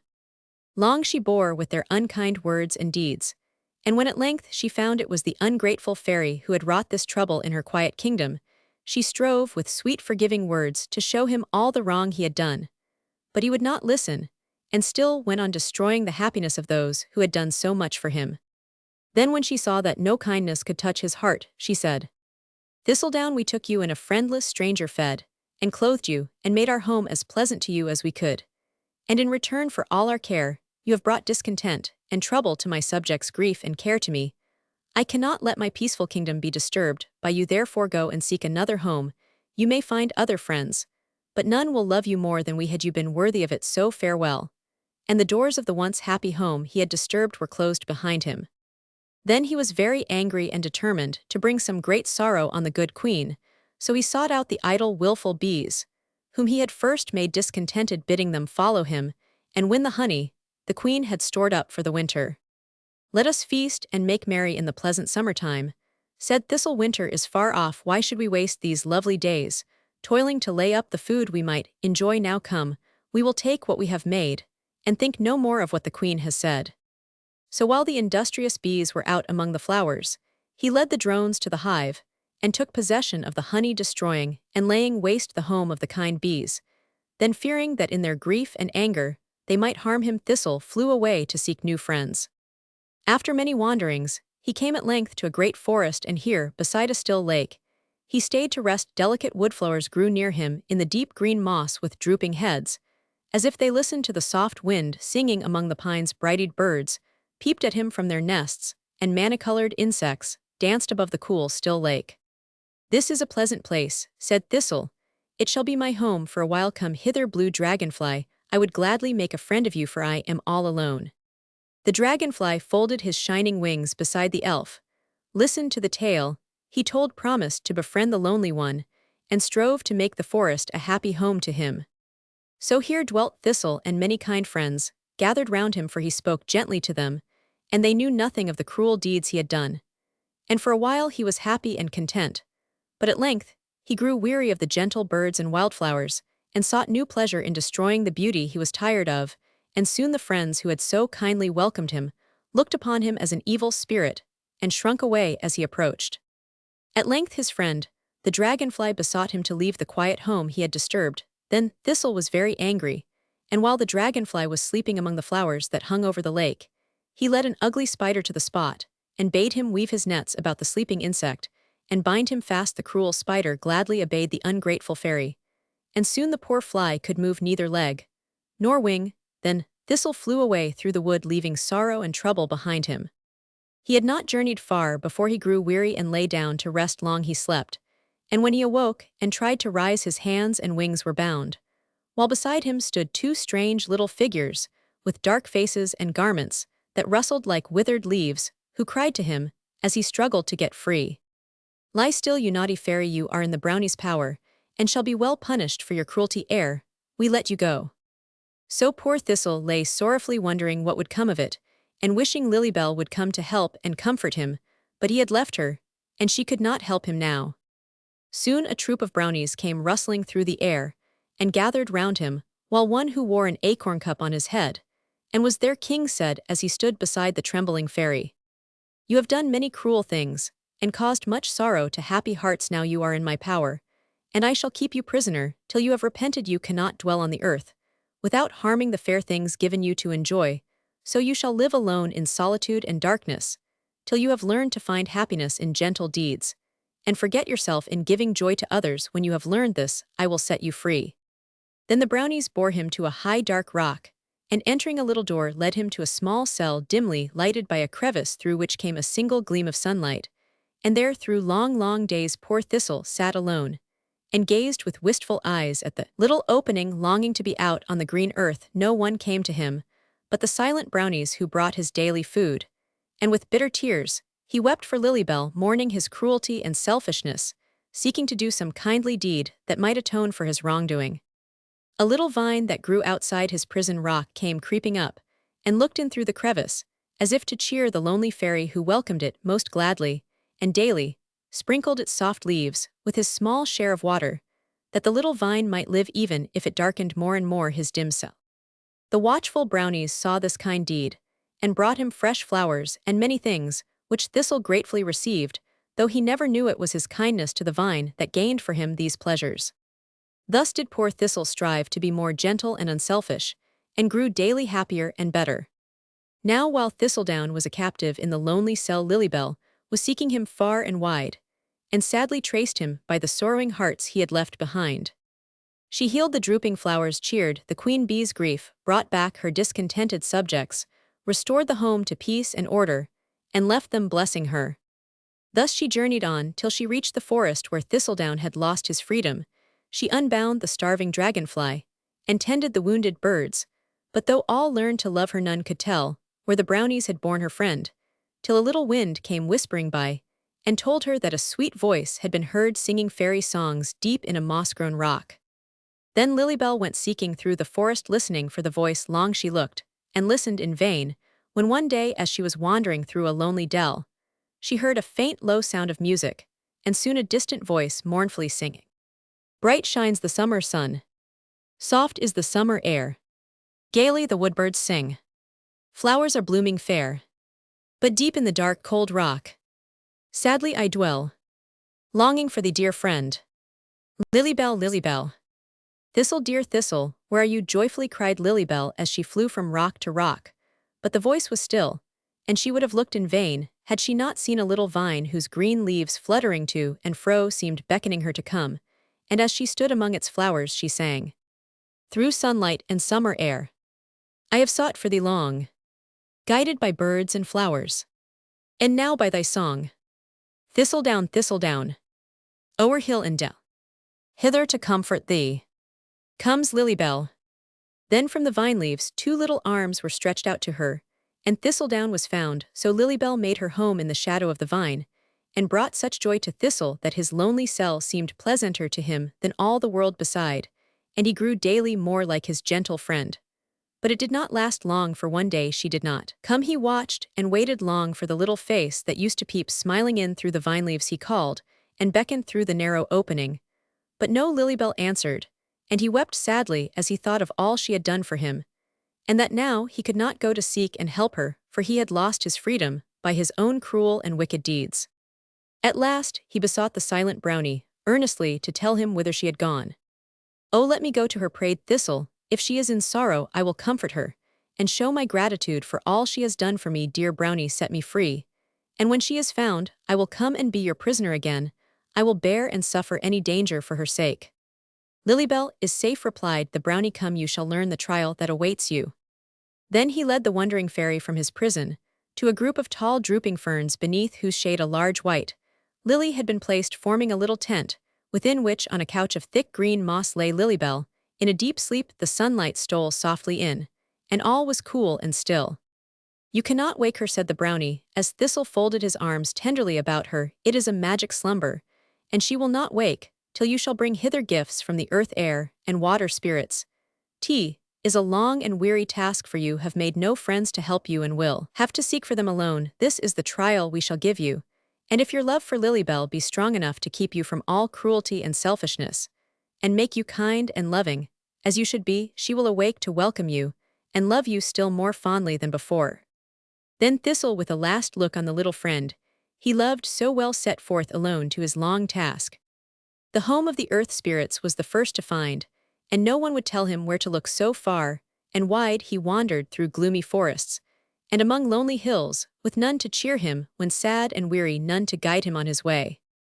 On he went, thinking of Lilybell, and for her sake bearing all, for in his quiet prison many gentle feelings and kindly thoughts had sprung up in his heart, and he now strove to be friends with all and win for himself the love and confidence of those whom once he sought to harm and cruelly destroy.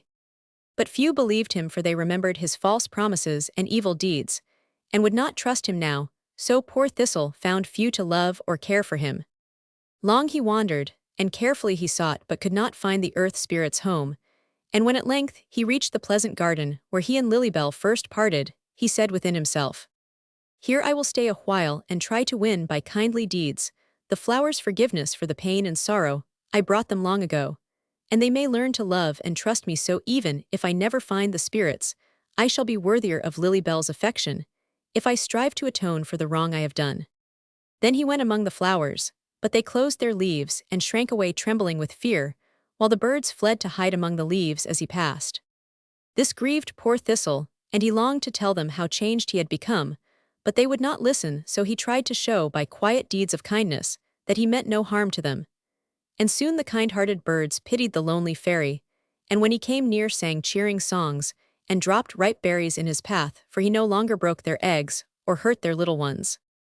And when the flowers saw this, and found the once cruel elf now watering and tending little buds, feeding hungry insects, and helping the busy ants to bear their heavy loads, they shared the pity of the birds, and longed to trust him, but they dared not yet. He came one day, while wandering through the garden, to the little rose he had once harmed so sadly. Many buds now bloomed beside her, and her soft face glowed with motherly pride, as she bent fondly over them. But when Thistle came, he saw with sorrow how she bade them close their green curtains, and conceal themselves beneath the leaves, for there was danger near, and drooping still more closely over them, she seemed to wait with trembling fear the cruel fairy's coming.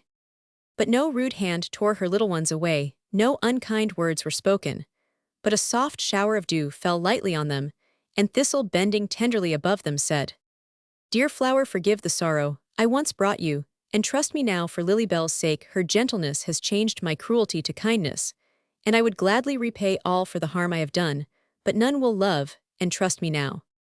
Then the little rose looked up, and while the dewdrops shone like happy tears upon her leaves, she said, "I will love and trust you, Thistle, for you are indeed much changed. Make your home among us, and my sister flowers will soon learn to love you as you deserve, not for sweet Lilybell's sake, but for your own will I become your friend, for you are kind and gentle now, and worthy of our love. Look up, my little ones, there is no danger near. Look up and welcome Thistle to our home." Then the little buds raised their rosy faces, danced again upon their stems, and nodded kindly at Thistle, who smiled on them through happy tears, and kissed the sweet forgiving rose, who loved and trusted him when most forlorn and friendless. But the other flowers wondered among themselves, and Hyacinth said, "If Roseleaf is his friend, surely we may be, yet still I fear he may soon grow weary of this gentleness, and be again the wicked fairy he once was, and we shall suffer for our kindness to him now." "Ah, do not doubt him," cried warm-hearted little Mignonette. "Surely some good spirit has changed the wicked Thistle into this good little elf. See how tenderly he lifts aside the leaves that overshadow pale Harebell, and listen now how softly he sings as he rocks little Eglantine to sleep. He has done many friendly things, though none save Roseleaf has been kind to him, and he is very sad. Last night, when I awoke to draw my curtains closer, he sat weeping in the moonlight, so bitterly I longed to speak a kindly word to him. Dear sisters, let us trust him." And they all said little Mignonette was right, and spreading wide their leaves they bade him come and drink their dew and lie among the fragrant petals, striving to cheer his sore Thistle, told them all, and after much whispering together they said, "Yes, we will help you to find the earth spirits, for you are striving to be good, and for love of Lilybell, we will do much for you." So they called a little bright-eyed mole, and said, "Downyback, we have given you a pleasant home among our roots, and you are a grateful little friend, so will you guide dear Thistle to the earth spirit's home?" Downyback said yes, and Thistle, thanking the kindly flowers, followed his little guide through long dark galleries deeper and deeper into the ground, while a glowworm flew before to light the way on they went, and after a while reached a path lit up by bright jewels hung upon the walls. Here Downyback and Glimmer the glowworm left him, saying, "We can lead you no farther, you must now go on alone, and the music of the spirits will guide you to their home." Then they went quickly up the winding path, and Thistle, guided by the sweet music, went on alone. He soon reached a lovely spot whose golden halls were bright with jewels, which sparkled brightly, and threw many-colored shadows on the shining garments of the little spirits, who danced below to the melody of soft silvery bells. Long Thistle stood watching the brilliant forms that flashed and sparkled round him, but he missed the flowers and the sunlight, and rejoiced that he was not an earth spirit. At last they spied him out, and gladly welcoming him bade him join in their dance, but Thistledown was too sad for that, and when he told them all his story they no longer urged, but sought to comfort him, and one whom they called Little Sparkle, for her crown and robe shone with the brightest diamonds, said, "You will have to work for us ere you can win a gift to show the brownies. Do you see those golden bells that make such music as we wave them to and fro? We worked long and hard ere they were won, and you can win one of those if you will do the task we give you." And Thistle said, "No task will be too hard for me to do for dear Lilybell's sake." Then they led him to a strange dark place, lit up with torches, where troops of spirits flew busily to and fro among damp rocks, and through dark galleries that led far down into the earth. "What do they here?" asked Thistle. "I will tell," replied Little Sparkle, "for I once worked here myself. Some of them watch above the flower roots, and keep them fresh and strong. Others gather the clear drops that trickle from the damp rocks, and form a little spring, which growing ever larger rises to the light above, and gushes forth in some green field or lonely forest, where the wild birds come to drink, and woodflowers spread their thirsty leaves above the clear cool waves, as they go dancing away carrying joy and freshness. Wherever they go others shape the bright jewels into lovely forms, and make the good luck pennies, which we give to mortals whom we love, and here you must toil till the golden flower is won." Then Thistle went among the spirits, and joined in their tasks. He tended the flower roots, gathered the water drops, and formed the good luck pennies. Long and hard he worked, and was often sad and weary, often tempted by unkind and selfish thoughts. But he thought of Lilybell and strove to be kind and loving as she had been. And soon the spirits learned to love the patient fairy, who had left his home to toil among them for the sake of his gentle friend. At length came Little Sparkle to him, saying, "You have done enough, come now, and dance and feast with us, for the golden flower is won."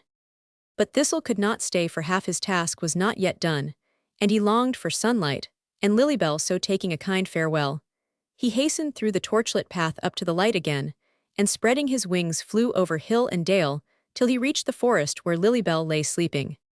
It was early morning, and the rosy light shone brightly through the lily leaves upon her as Thistle entered, and laid his first gift at the Brownie King's feet. "You have done well," said he. "We hear good tidings of you from bird and flower, and you are truly seeking to repair the evil you have done. Take now one look at your little friend, and then go forth to seek from the air spirits your second gift." Then Thistle said farewell again to Lilybell, and flew far and wide among the clouds seeking the air spirits. But though he wandered till his weary wings could bear him no longer, it was in vain, so faint and sad he lay down to rest on a broad vine leaf that fluttered gently in the wind. And as he lay he saw beneath him the home of the kind bees, whom he had so disturbed, and Lilybell had helped and comforted. "I will seek to win their pardon and show them that I am no longer the cruel fairy who so harmed them," thought Thistle, "and when they become again my friends, I will ask their help to find the air spirits, and if I deserve it, they will gladly aid me on my way."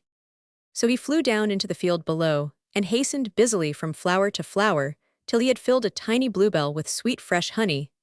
Then he stole softly to the hive, and placing it near the door concealed himself to watch. Soon his friend Nimblewing came flying home, and when he spied the little cup he hummed with joy, and called his companions around him.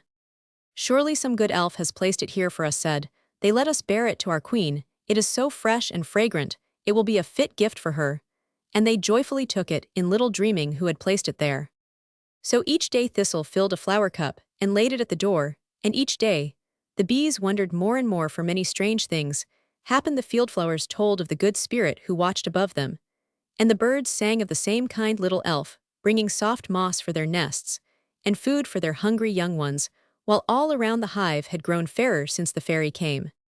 But the bees never saw him, for he feared he had not yet done enough to win their forgiveness and friendship. So he lived alone among the vines, daily bringing them honey and doing some kindly action. At length, as he lay sleeping in a flower bell, a little bee came wandering by and knew him for the wicked Thistle, so he called his friends, and as they flew murmuring around him, he awoke. "What shall we do to you, naughty elf?" said they. "You are in our power, and we will sting you if you are not still." "Let us close the flower leaves around him, and leave him here to starve," cried one, who had not yet forgot all the sorrow Thistle had caused them long ago. "No, no, that were very cruel, dear Buzz," said little Hum. "Let us take him to our queen, and she will tell us how to show our anger for the wicked deeds.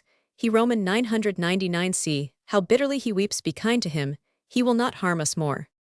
"You good little Hum," cried a kind-hearted robin, who had hopped near to listen to the bees' dear friends.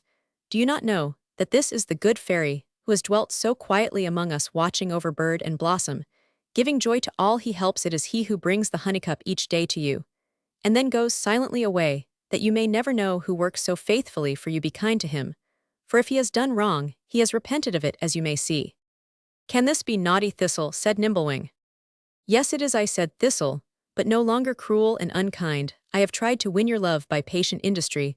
Ah, trust me now, and you shall see I am not naughty Thistle any more."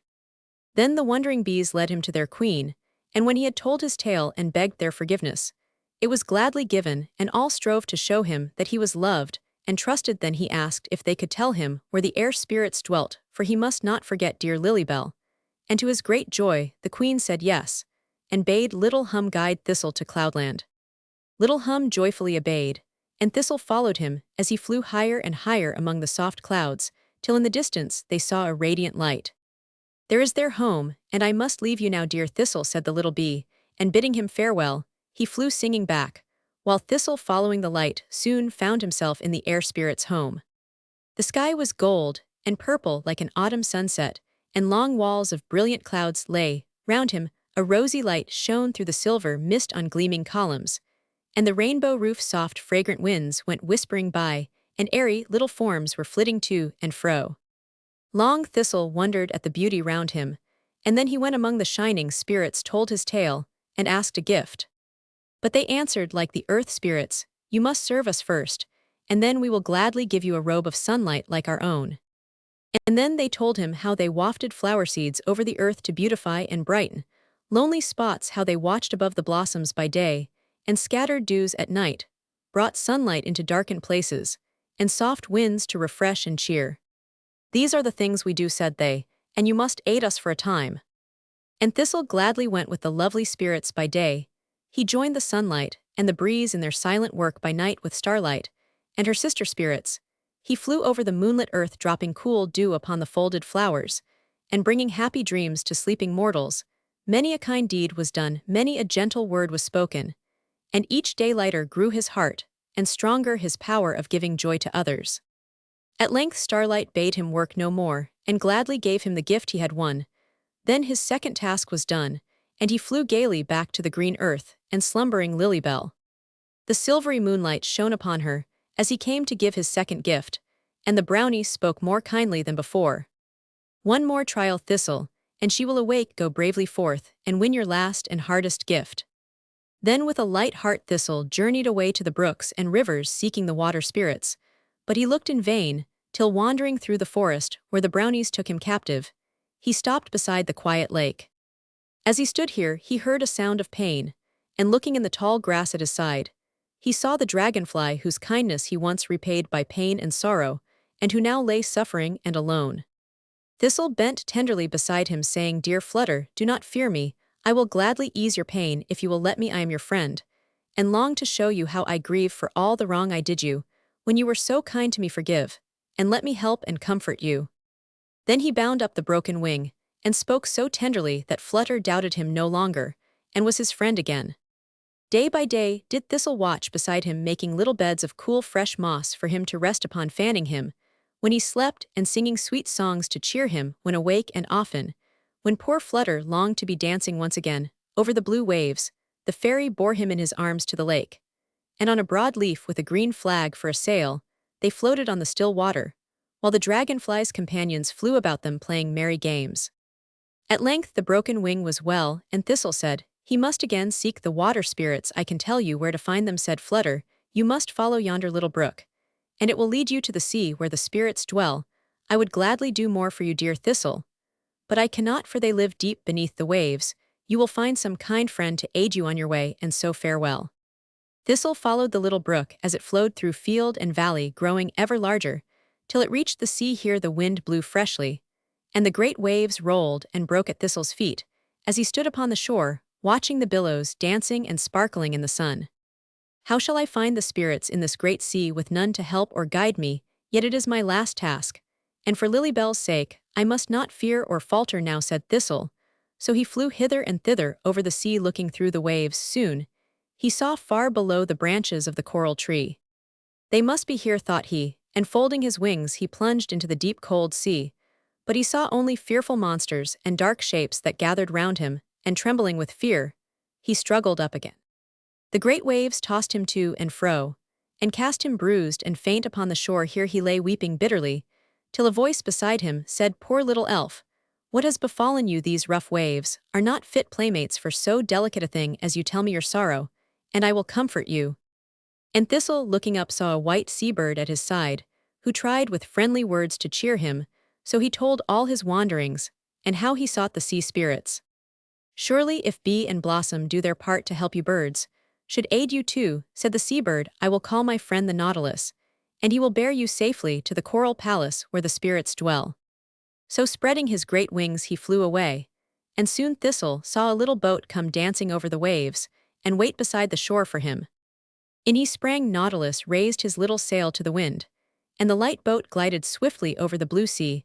At last Thistle cried, "I see lovely arches far below. Let me go, it is the spirits' home." "Nay, close your eyes and trust to me. I will bear you safely down," said Nautilus.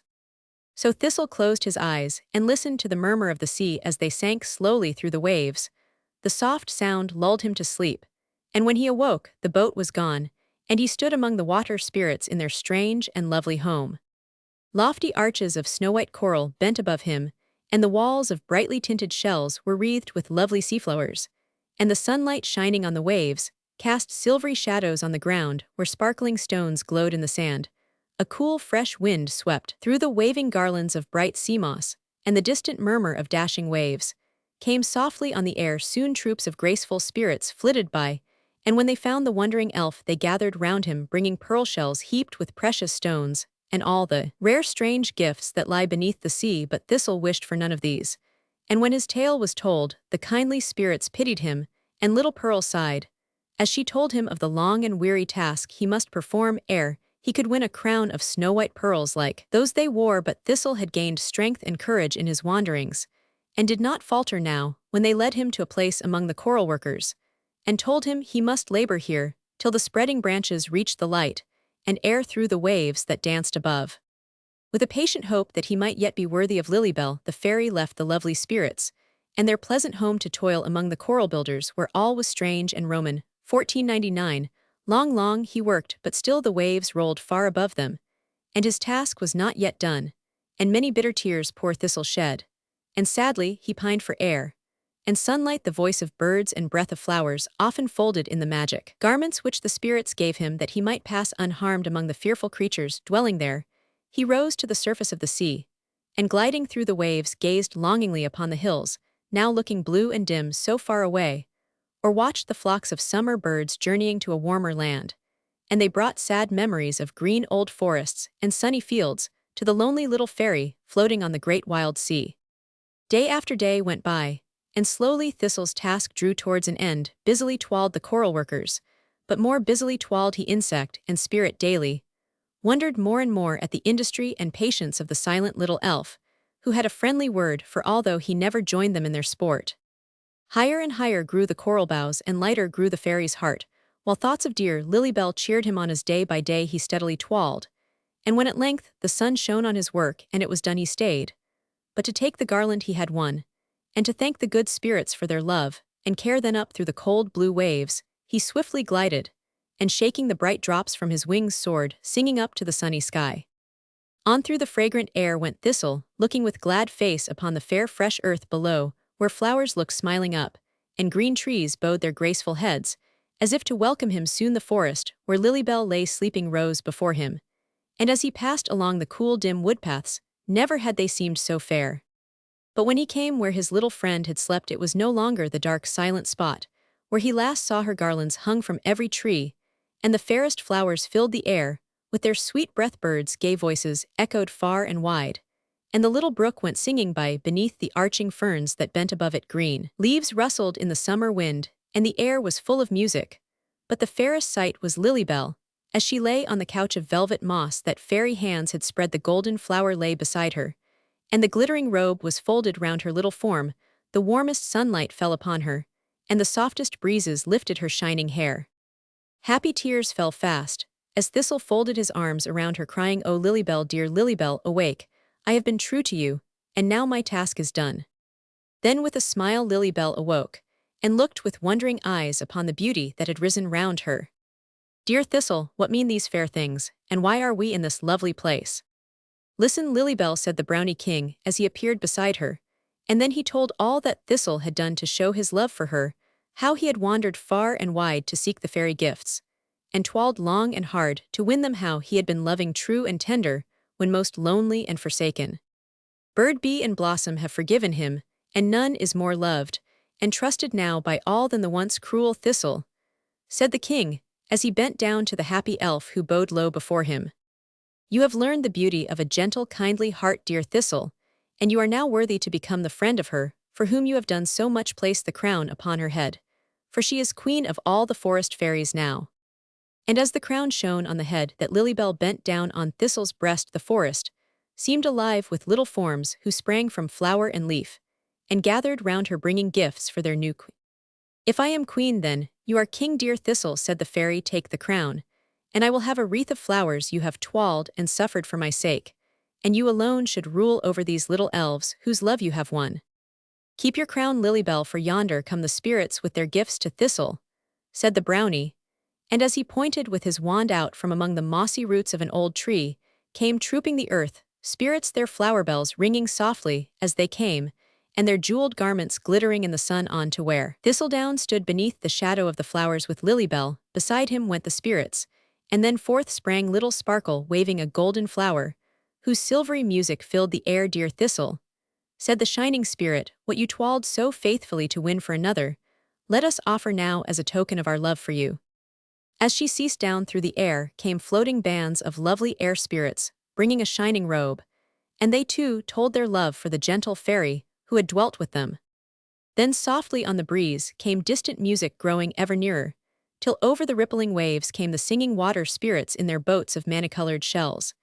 And as they placed their glittering crown on Thistle's head, loud rang the flowers, and joyously sang the birds, while all the forest fairies cried with silvery voices, "Lilybell and Thistledown, long live our king and queen." "Have you a tale for us too, dear Violeti?" said the queen, as Zephyr ceased. The little elf, thus named, looked from among the flower leaves where she sat, and with a smile replied, "As I was weaving garlands in the field, I heard a primrose tell this tale to her friend Goldenrod. Little bud. In a great forest high up among the green boughs lived Bird Brownbreast, and his bright-eyed little mate. They were now very happy, their home was done, the 4 blue eggs lay in the soft nest, and the little wife sat still and patient on them, while the husband sang, and told her charming tales, and brought her sweet berries and little worms. Things went smoothly on, till one day she found in the nest a little white egg with a golden band about it. "My friend," cried she, "come and see, where can this fine egg have come from? My 4 are here, and this also, what think you of it?" The husband shook his head gravely, and said, "Be not alarmed, my love, it is doubtless some good fairy who has given us this, and we shall find some gift within. Do not let us touch it, but do you sit carefully upon it, and we shall see in time what has been sent us." So they said nothing about it, and soon their home had 4 little chirping children.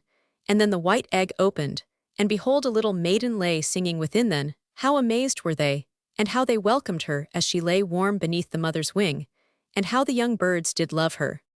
Great joy was in the forest, and proud were the parents of their family, and still more of the little one who had come to them, while all the neighbors flocked in to see Dame Brownbreast's little child, and the tiny maiden talked to them, and sang so merrily that they could have listened for ever soon. She was the joy of the whole forest, dancing from tree to tree, making every nest her home, and none were ever so welcome as little Bud. And so they lived right merrily in the green old forest. The father now had much to do to supply his family with food and choice morsels. Did he bring little Bud the wild fruits were her food, the fresh dew in the flower cups her drink, while the green leaves served her for little robes. And thus she found garments in the flowers of the field, and a happy home with Mother Brownbreast, and all in the wood, from the stately trees to the little mosses in the turf, were friends to the merry child. And each day she taught the young birds sweet songs, and as their gay music rang through the old forest, the stern dark pines ceased their solemn waving, that they might hear the soft sounds stealing through the dim woodpaths, and mortal children came to listen, saying, "Softly hear the flowers sing, and touch them not, for the fairies are here." Then came a band of sad little elves to Bud, praying that they might hear the sweet music, and when she took them by the hand and spoke gently to them, they wept, and said sadly, when she asked them whence they came, "We dwelt once in fairyland, and oh, how happy were we then! But alas, we were not worthy of so fair a home, and were sent forth into the cold world. Look at our robes, they are like the withered leaves, our wings are dim, our crowns are gone, and we lead sad, lonely lives in this dark forest. Let us stay with you, your gay music sounds like fairy songs, and you have such a friendly way with you, and speak so gently to us. It is good to be near one so lovely, and so kind, and you can tell us how we may again become fair and innocent. Say, we may stay with you, kind little maiden." And Bud said yes, and they stayed, but her kind little heart was grieved that they wept so sadly, and all she could say could not make them happy, till at last she said, "Do not weep, and I will go to Queen Dewdrop, and beseech her to let you come back. I will tell her that you are repentant, and will do anything to gain her love again, that you are sad, and long to be forgiven. This will I say, and more, and trust she will grant my prayer.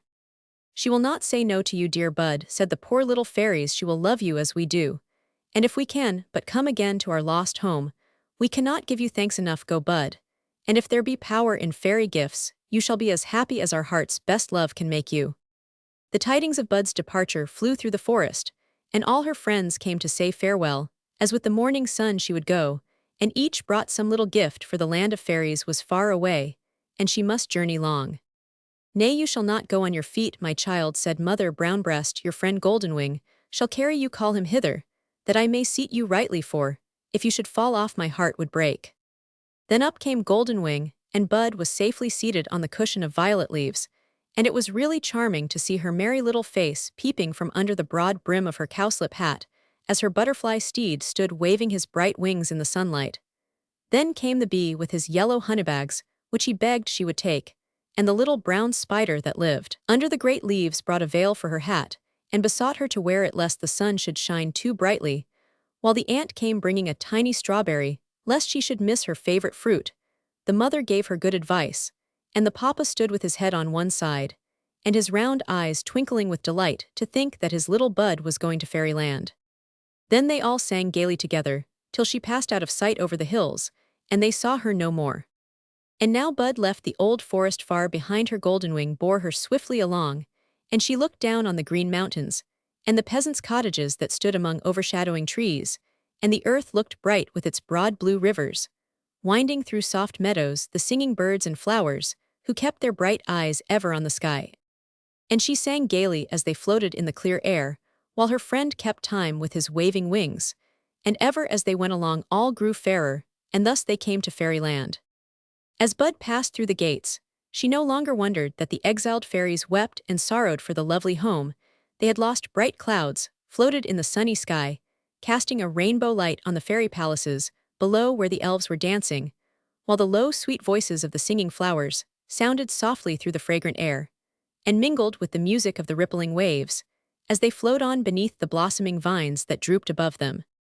All was bright and beautiful, but kind little Bud would not linger, for the forms of the weeping fairies were before her, And though the blossoms nodded gaily on their stems to welcome her, and the soft winds kissed her cheek, she would not stay, but on to the flower palace. She went into a pleasant hall, whose walls were formed of crimson roses, amid whose leaves sat little elves making sweet music on their harps. When they saw Bud, they gathered round her, and led her through the flower-wreathed arches, to a group of the most beautiful fairies, who were gathered about a stately lily, in whose fragrant cup sat one, whose purple robe and glittering crown told she was their queen. Bud knelt before her, and while tears streamed down her little face, she told her errand, and pleaded earnestly that the exiled fairies might be forgiven, and not be left to pine far from their friends and kindred. And as she prayed, many wept with her, and when she ceased and waited for her answer, many knelt beside her praying forgiveness for the unhappy elves. With tearful eyes Queen Dewdrop replied, "Little maiden, your prayer has softened my heart. They shall not be left sorrowing and alone, nor shall you go back without a kindly word to cheer and comfort them.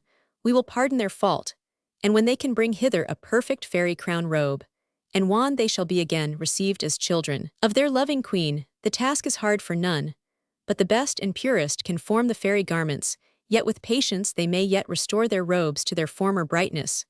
Farewell, good little maiden, come with them, but for you they would have dwelt forever without the walls of fairyland." "Good speed to you, and farewell," cried they all, as with loving messages to their poor friends, they bore her to the gates. Day after day toiled little Bud, cheering the fairies who, angry and disappointed, would not listen to her gentle words, but turned away and sat alone weeping. They grieved her kind heart with many cruel words, but patiently she bore with them, and when they told her they could never perform so hard a task, and must dwell forever in the dark forest, she answered gently that the snow-white lily must be planted and watered with repentant tears before the robe of innocence could be won, that the sun of love must shine in their hearts before the light could return to their dim crowns, and deeds of kindness must be performed ere the power would come again to their now useless wands. Then they planted the lilies, but they soon drooped and died, and no light came to their crowns. They did no gentle deeds, but cared only for themselves.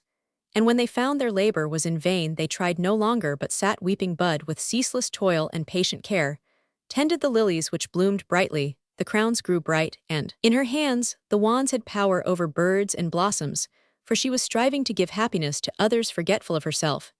And the idle fairies with thankful words took the garments from her, and then with Bud went forth to fairyland, and stood with beating hearts before the gates, where crowds of fairy friends came forth to welcome them. But when Queen Dewdrop touched them with her wand, as they passed in the light faded from their crowns, their robes became like withered leaves, and their wands were powerless. Amid the tears of all the fairies, the queen led them to the gates and said, "Farewell, it is not in my power to aid you. Innocence and love are not within your hearts, and were it not for this untiring little maiden who has toiled while you have wept, you never would have entered your lost home. Go and strive again, for till all is once more fair and pure I cannot call you mine." "Farewell," sang the weeping fairies, as the gates closed on their outcast friends, who, humbled and broken-hearted, gathered around Bud, and she with cheering words guided them back to the forest. Time passed on, and the fairies had done nothing to gain their lovely home again. They wept no longer, but watched little Bud, as she daily tended the flowers, restoring their strength and beauty, or with gentle words flew from nest to nest, teaching the little birds to live happily together. And wherever she went blessings fell, and loving hearts were filled with gratitude. Then one by one, the elves secretly did some little work of kindness, and found a quiet joy come back to repay them. Flowers looked lovingly up as they passed, birds sang to cheer them when sad thoughts made them weep, and soon little Bud found out their gentle deeds, and her friendly words gave them new strength. So day after day they followed her, and like a band of guardian spirits they flew far and wide, carrying with them joy and peace. And not only birds and flowers blessed them, but human beings also, for with tender hands they guided little children from danger, and kept their young hearts free from evil thoughts. They whispered soothing words to the sick, and brought sweet odors and fair flowers to their lonely rooms. They sent lovely visions to the old and blind to make their hearts young and bright with happy thoughts. But most tenderly did they watch over the poor and sorrowing, and many a poor mother blessed the unseen hands that laid food before her hungry little ones, and folded warm garments round their naked limbs. Many a poor man wondered at the fair flowers that sprang up in his little garden plot, cheering him with their bright forms, and making his dreary home fair with their loveliness, and looked at his once barren field, where now waved the golden corn, turning its broad leaves to the warm sun, and promising a store of golden ears to give him food, while the careworn face grew bright, and the troubled heart filled with gratitude towards the invisible spirits who had brought him such joy. Thus time passed on, and though the exiled fairies longed often for their home, still knowing they did not deserve it, they toiled on, hoping one day to see the friends they had lost, while the joy of their own hearts made their life full of happiness. One day came little Bud to them, saying, "Listen, dear friends, I have a hard task to offer you. It is a great sacrifice for you light-loving fairies, to dwell through the long winter in the dark, cold earth, watching over the flower roots, to keep them free from the little grubs and worms that seek to harm them. But in the sunny spring, when they bloom again, their love and gratitude will give you happy homes among their bright leaves. It is a wearisome task, and I can give you no reward for all your tender care, but the blessings of the gentle flowers you will have saved from death. Gladly would I aid you, but my winged friends are preparing for their journey to warmer lands, and I must help them teach their little ones to fly and see them safely on their way. Then through the winter must I seek the dwellings of the poor and suffering, comfort the sick and lonely, and give hope and courage to those who in their poverty are led astray. These things must I do. But when the flowers bloom again, I will be with you to welcome back our friends from over the sea." Then with tears the fairies answered, "Ah, good little Bud, you have taken the hardest task yourself, and who will repay you for all your deeds of tenderness and mercy in the great world? Should evil befall you, our hearts would break. We will labor trustingly in the earth, and thoughts of you shall cheer us on, for without you we had been worthless beings, and never known the joy that kindly actions bring. Yes, dear Bud, we will gladly toil among the roots, that the fair flowers may wear their gayest robes to welcome you." Then deep in the earth the fairies dwelt, and no frost or snow could harm the blossoms they tended. Every little seed was laid in the soft earth, watered and watched. Tender roots were folded in withered leaves, that no chilling drops might reach them, and safely dreamed the flowers, till summer winds should call them forth, while lighter grew each fairy heart, as every gentle deed was tenderly performed. At length the snow was gone, and they heard little voices calling them to come up, but patiently they worked till seed and root were green and strong. Then with eager feet they hastened to the earth above, where over hill and valley bright flowers and budding trees smiled in the warm sunlight. Blossoms bent lovingly before them, and rang their colored bells, till the fragrant air was full of music, while the stately trees waved their great arms above them, and scattered soft leaves at their feet.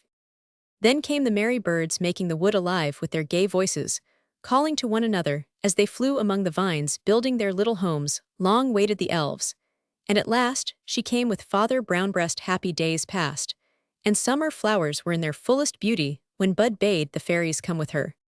Mounted on bright-winged butterflies, they flew over forest and meadow, till with joyful eyes they saw the flower-crowned walls of fairyland. Before the gates they stood, and soon troops of loving elves came forth to meet them, and on through the sunny gardens they went into the lily hall, where among the golden stamens of a graceful flower sat the queen, while on the broad green leaves around it stood the bright-eyed little maids of honor. Then amid the deep silence, little Bud, leading the fairies to the throne, said, "Dear Queen, I here bring back your subjects, wiser for their sorrow, better for their hard trial, and now might any queen be proud of them, and bow to learn from them, that giving joy and peace to others brings it fourfold to us, bearing a double happiness in the blessings to those we help through the dreary months, when they might have dwelt among fair southern flowers, beneath a smiling sky. They toiled in the dark and silent earth, filling the hearts of the gentle flower spirits with grateful love, seeking no reward but the knowledge of their own good deeds, and the joy they always bring. This they have done unmurmuringly and alone. And now far and wide flower blessings fall upon them, and the summer winds bear the glad tidings unto those who droop in sorrow, and new joy and strength it brings, as they look longingly for the friends whose gentle care hath brought such happiness to their fair kindred. Are they not worthy of your love, dear Queen? Have they not won their lovely home? Say they are pardoned, and you have gained the love of hearts pure, as the snow-white robes now folded over them."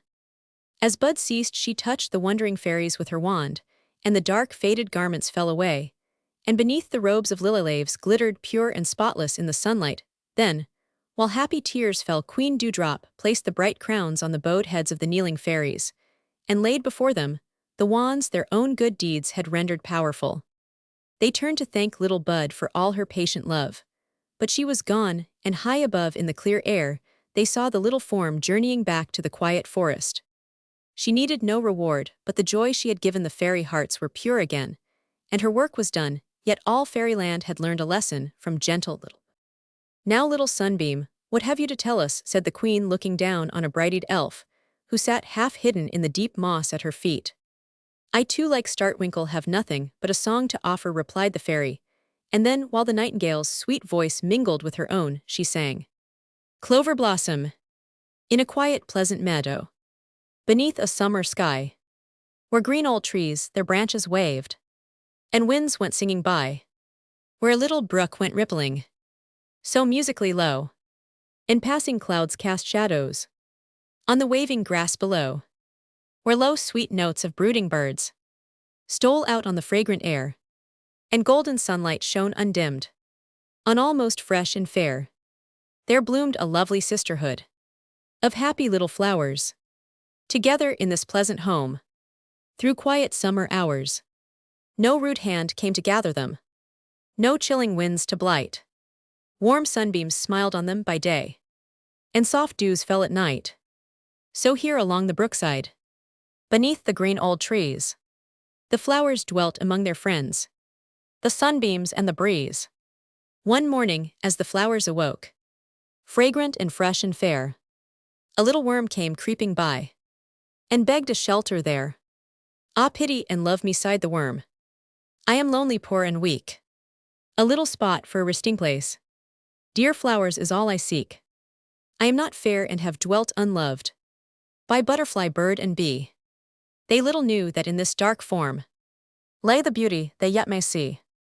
Then let me lie in the deep green moss, and weave my little tomb, and sleep my long unbroken sleep, till spring's first flowers come. Then will I come in a fairer dress, and your gentle care repay, by the grateful love of the humble worm. Kind flowers, oh, let me stay. But the wild rose showed her little thorns, while her soft face glowed with pride. The violet hid beneath the drooping ferns, and the daisy turned aside.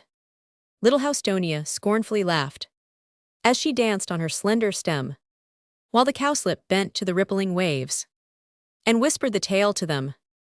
A blue-eyed grass looked down on the worm, as it silently turned away, and cried, Thou wilt harm our delicate leaves, and therefore thou canst not stay. Then a sweet soft voice called out from far, Come hither, poor worm, to me. The sun lies warm in this quiet spot, and ill share my home with thee. The wondering flowers looked up to see who had offered the worm a home. T was a clover blossom whose fluttering leaves seemed beckoning him to come. It dwelt in a sunny little nook, where cool winds rustled by, and murmuring bees and butterflies came on the flower's breast to lie. Down through the leaves the sunlight stole, and seemed to linger there, as if it loved to brighten the home of one so sweet and fair. Its rosy face smiled kindly down, as the friendless worm drew near, and its low voice softly whispering said, Poor thing, thou art welcome here. Close at my side in the soft green moss, thou wilt find a quiet bed, where thou canst softly sleep till spring, with my leaves above thee spread. I pity and love thee, friendless worm, though thou art not graceful or fair, for many a dark, unlovely form hath a kind heart dwelling there. No more o'er the green and pleasant earth, lonely and poor shalt thou roam, for a loving friend hast thou found in me, and rest in my little home. Then deep in its quiet mossy bed, sheltered from sun and shower, the grateful worm spun its winter tomb, in the shadow of the flower, and clover guarded well its rest, till autumn's leaves were sere, till all her sister flowers were gone, and her winter sleep drew near. Then her withered leaves were softly spread o'er the sleeping worm below, ere the faithful little flower lay beneath the winter snow. Spring came again and the flowers rose from their quiet winter graves, and gaily danced on their slender stems, and sang with the rippling waves. Softly the warm winds kissed their cheeks, brightly the sunbeams fell, as one by one they came again in their summer homes to dwell. And little Clover bloomed once more, rosy and sweet and fair, and patiently watched by the mossy bed, for the worm still slumbered there. Then her sister flowers scornfully cried, as they waved in the summer air. The ugly worm was friendless and poor. Little clover, why shouldst thou care? Then watch no more nor dwell alone, away from thy sister flowers. Come dance and feast and spend with us these pleasant summer hours. We pity thee, foolish little flower, to trust what the false worm said. He will not come in a fairer dress, for he lies in the green moss dead. But little Clover still watched on, alone in her sunny home. She did not doubt the poor worm's truth, and trusted he would come.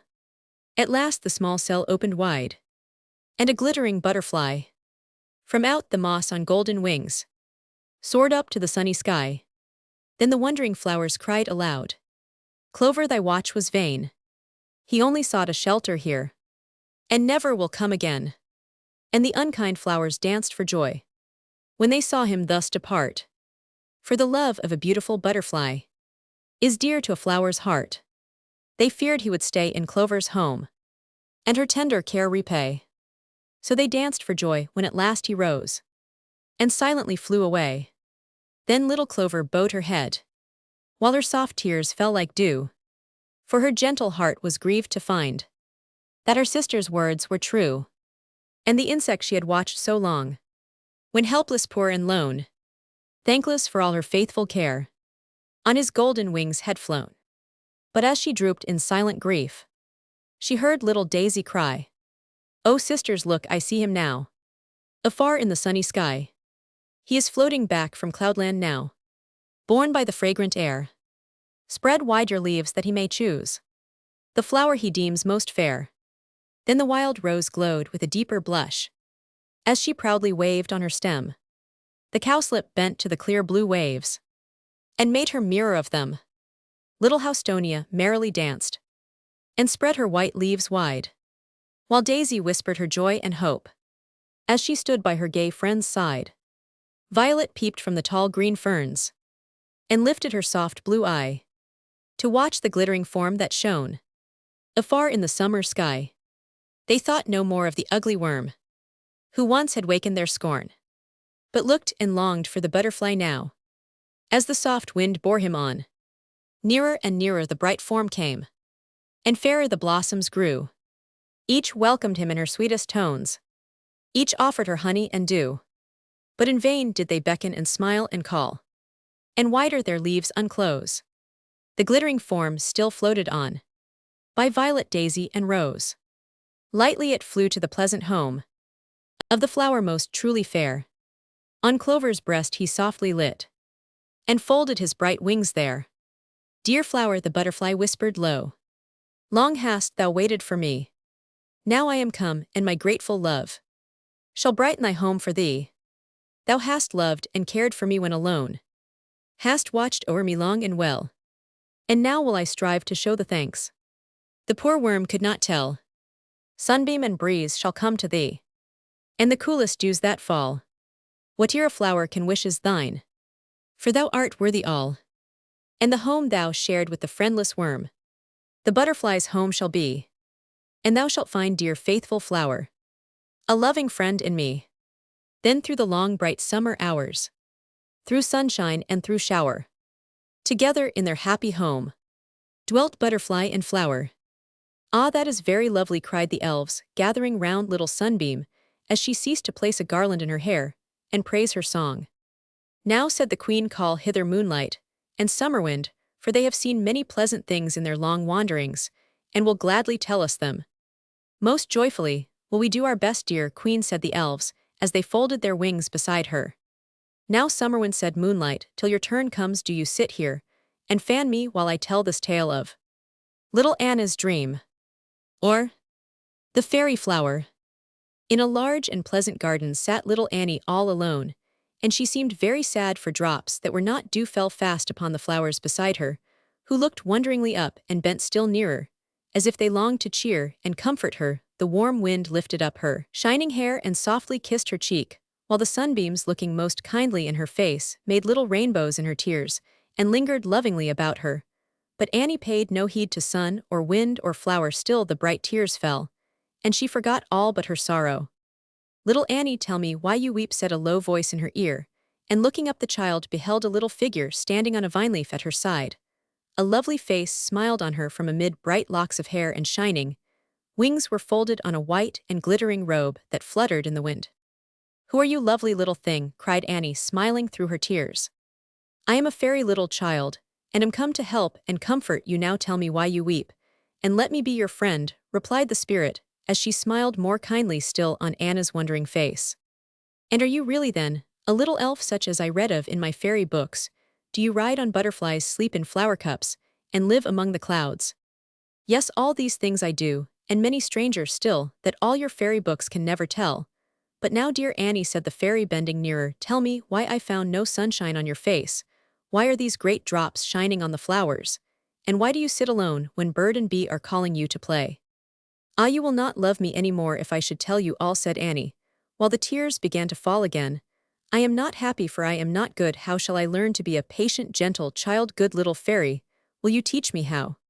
"Gladly will I aid you, Annie, and if you truly wish to be a happy child, you first must learn to conquer many passions that you cherish now, and make your heart a home for gentle feelings and happy thoughts. The task is hard. But I will give this fairy flower to help and counsel you. Bend hither, that I may place it in your breast. No hand can take it hence, till I unsay the spell that holds it there."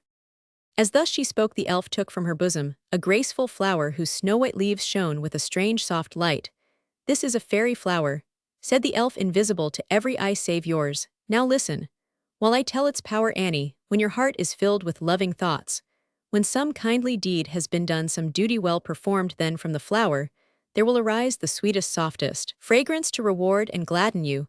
But when an unkind word is on your lips, when a selfish, angry feeling rises in your heart, or an unkind, cruel deed is to be done, then will you hear the soft, low chime of the flower bell. Listen to its warning. Let the word remain unspoken, the deed undone, and in the quiet joy of your own heart and the magic perfume of your bosom flower you will find a sweet reward." "O kind and generous fairy, how can I ever thank you for this lovely gift?" cried Annie. "I will be true and listen to my little bell, whenever it may ring, but shall I never see you more? Ah, if you would only stay with me, I should indeed be good." "I cannot stay now, little Annie," said the elf, "but when another spring comes round, I shall be here again to see how well the fairy gift has done its work. And now farewell, dear child, be faithful to yourself, and the magic flower will never fade." Then the gentle fairy folded her little arms around Anna's neck, laid a soft kiss on her cheek, and spreading wide her shining wings, flew singing up among the white clouds floating in the sky. And little Annie sat among her flowers, and watched with wondering joy the fairy blossom shining on her breast. The pleasant days of spring and summer passed away, and in little Annie's garden autumn flowers were blooming everywhere, with each day's sun and dew growing still more beautiful and bright. But the fairy flower that should have been the loveliest of all hung pale and drooping on little Anna's bosom. Its fragrance seemed quite gone, and the clear low music of its warning chime rang often in her ear. When first the fairy placed it there, she had been pleased with her new gift, and for a while obeyed the fairy bell, and often tried to win some fragrance from the flower by kind and pleasant words and actions. Then, as the fairy said, she found a sweet reward in the strange, soft perfume of the magic blossom as it shone upon her breast. But selfish thoughts would come to tempt her. She would yield, and unkind words fell from her lips, and then the flower drooped pale, and scentless the fairy bell rang mournfully. Annie would forget her better resolutions, and be again a selfish, willful little child. At last she tried no longer, but grew angry with the faithful flower, and would have torn it from her breast. But the fairy spell still held it fast, and all her angry words, but made it ring a louder, sadder peal. Then she paid no heed to the silvery music sounding in her ear, and each day grew still more unhappy, discontented, and unkind. So when the autumn days came round, she was no better for the gentle fairy's gift, and longed for spring, that it might be returned, for now the constant echo of the mournful music made her very sad. One sunny morning, when the fresh, cool winds were blowing, and not a cloud was in the sky, little Annie walked among her flowers, looking carefully into each, hoping thus to find the fairy who alone could take the magic blossom from her breast. But she lifted up their drooping leaves, peeped into their dewy cups, in vain. No little elf lay hidden there, and she turned sadly from them, all saying, "I will go out into the fields and woods and seek her. There I will not listen to this tiresome music more, nor where this withered flower longer." So out into the fields she went, where the long grass rustled as she passed, and timid birds looked at her from their nests, where lovely wildflowers nodded in the wind, and opened wide their fragrant leaves to welcome in the murmuring bees, while butterflies like winged flowers danced and glittered in the sun. Little Annie looked searched and asked them all if anyone could tell her of the fairy, whom she sought, but the birds looked wonderingly at her with their soft, bright eyes, and still sang on the flowers nodded wisely on their stems, but did not speak, while butterfly and bee buzzed and fluttered away, one far too busy, the other too idle to stay and tell her what she asked. Then she went through broad fields of yellow grain that waved around her like a golden forest. Here crickets chirped, grasshoppers leaped, and busy ants worked, but they could not tell her what she longed to know. "Now will I go among the hills," said Annie. "She may be there." So up and down the green hillsides went her little feet long. She searched, and vainly she called, but still no fairy came. Then by the riverside she went and asked the gay dragonflies and the cool white lilies if the fairy had been there. But the blue waves rippled on the white sand at her feet, and no voice answered her. Then into the forest little Annie went, and as she passed along the dim, cool paths, the woodflowers smiled up in her face, gay squirrels peeped at her as they swung amid the vines, and doves cooed softly as she wandered by, but none could answer her, so weary with her long and useless search. She sat amid the ferns, and feasted on the rosy strawberries that grew beside her, watching meanwhile the crimson evening clouds that glowed around the setting sun. The night wind rustled through the boughs, rocking the flowers to sleep. The wild birds sang their evening hymns, and all within the wood grew calm, and still paler and paler grew the purple light. Lower and lower drooped little Annie's head, the tall ferns bent to shield her from the dew. The whispering pines sang a soft lullaby, and when the autumn moon rose up, her silver light shone on the child where, pillowed on green moss, she lay asleep amid the woodflowers in the dim old forest. And all night long beside her stood the fairy she had sought, and by elfin spell and charm sent to the sleeping child this dream. Little Annie dreamed she sat in her own garden, as she had often sat before, with angry feelings in her heart and unkind words upon her lips. The magic flower was ringing its soft warning, but she paid no heed to anything save her own troubled thoughts. Thus she sat when suddenly a low voice whispered in her ear, "Little Annie, look and see the evil things that you are cherishing. I will clothe in fitting shapes the thoughts and feelings that now dwell within your heart, and you shall see how great their power becomes, unless you banish them forever." Then Annie saw with fear and wonder that the angry words she uttered changed to dark, unlovely forms, each showing plainly from what fault or passion it had sprung. Some of the shapes had scowling faces and bright, fiery eyes. These were the spirits of anger. Others, with sullen, anxious looks, seemed gathering up all they could reach, and Annie saw that the more they gained, the less they seemed to have.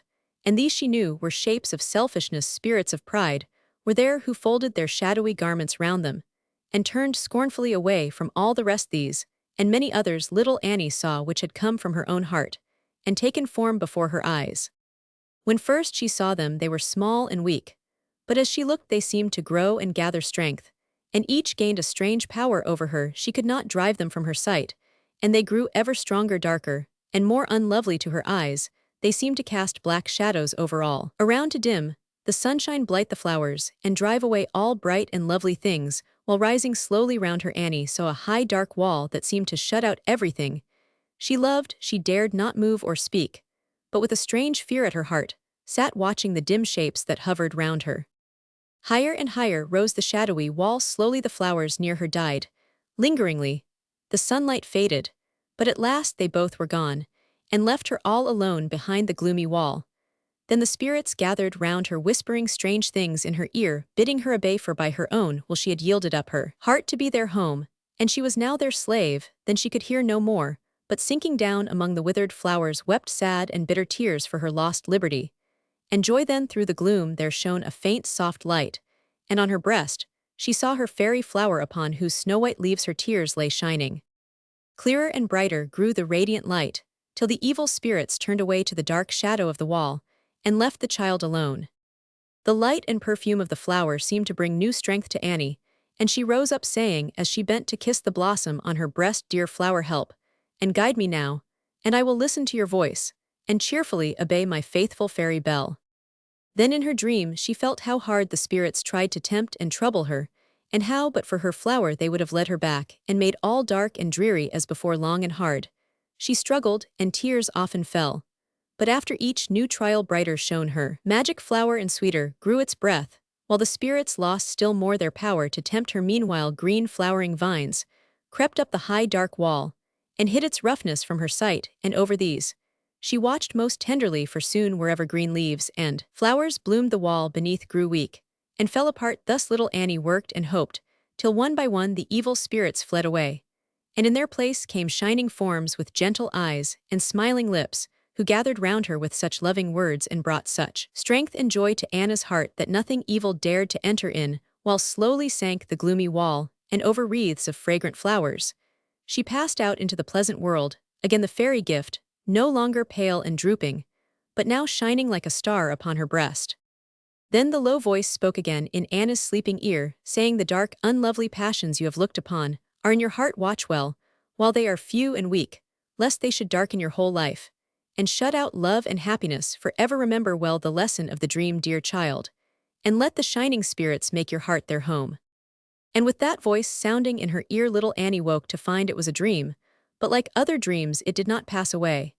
And as she sat alone, bathed in the rosy morning light, and watched the forest waken into life, she thought of the strange forms she had seen, and looking down upon the flower on her breast, she silently resolved to strive as she had striven in her dream to bring back light and beauty to its faded leaves, by being what the fairy hoped to render her, a patient, gentle little child. And as the thought came to her mind, the flower raised its drooping head, and looking up into the earnest little face bent over it, seemed by its fragrant breath to answer Anna's silent thought, and strengthen her for what might come. Meanwhile the forest was astir. Birds sang their gay good morrows from tree to tree, while leaf and flower turned to greet the sun, who rose up smiling on the world.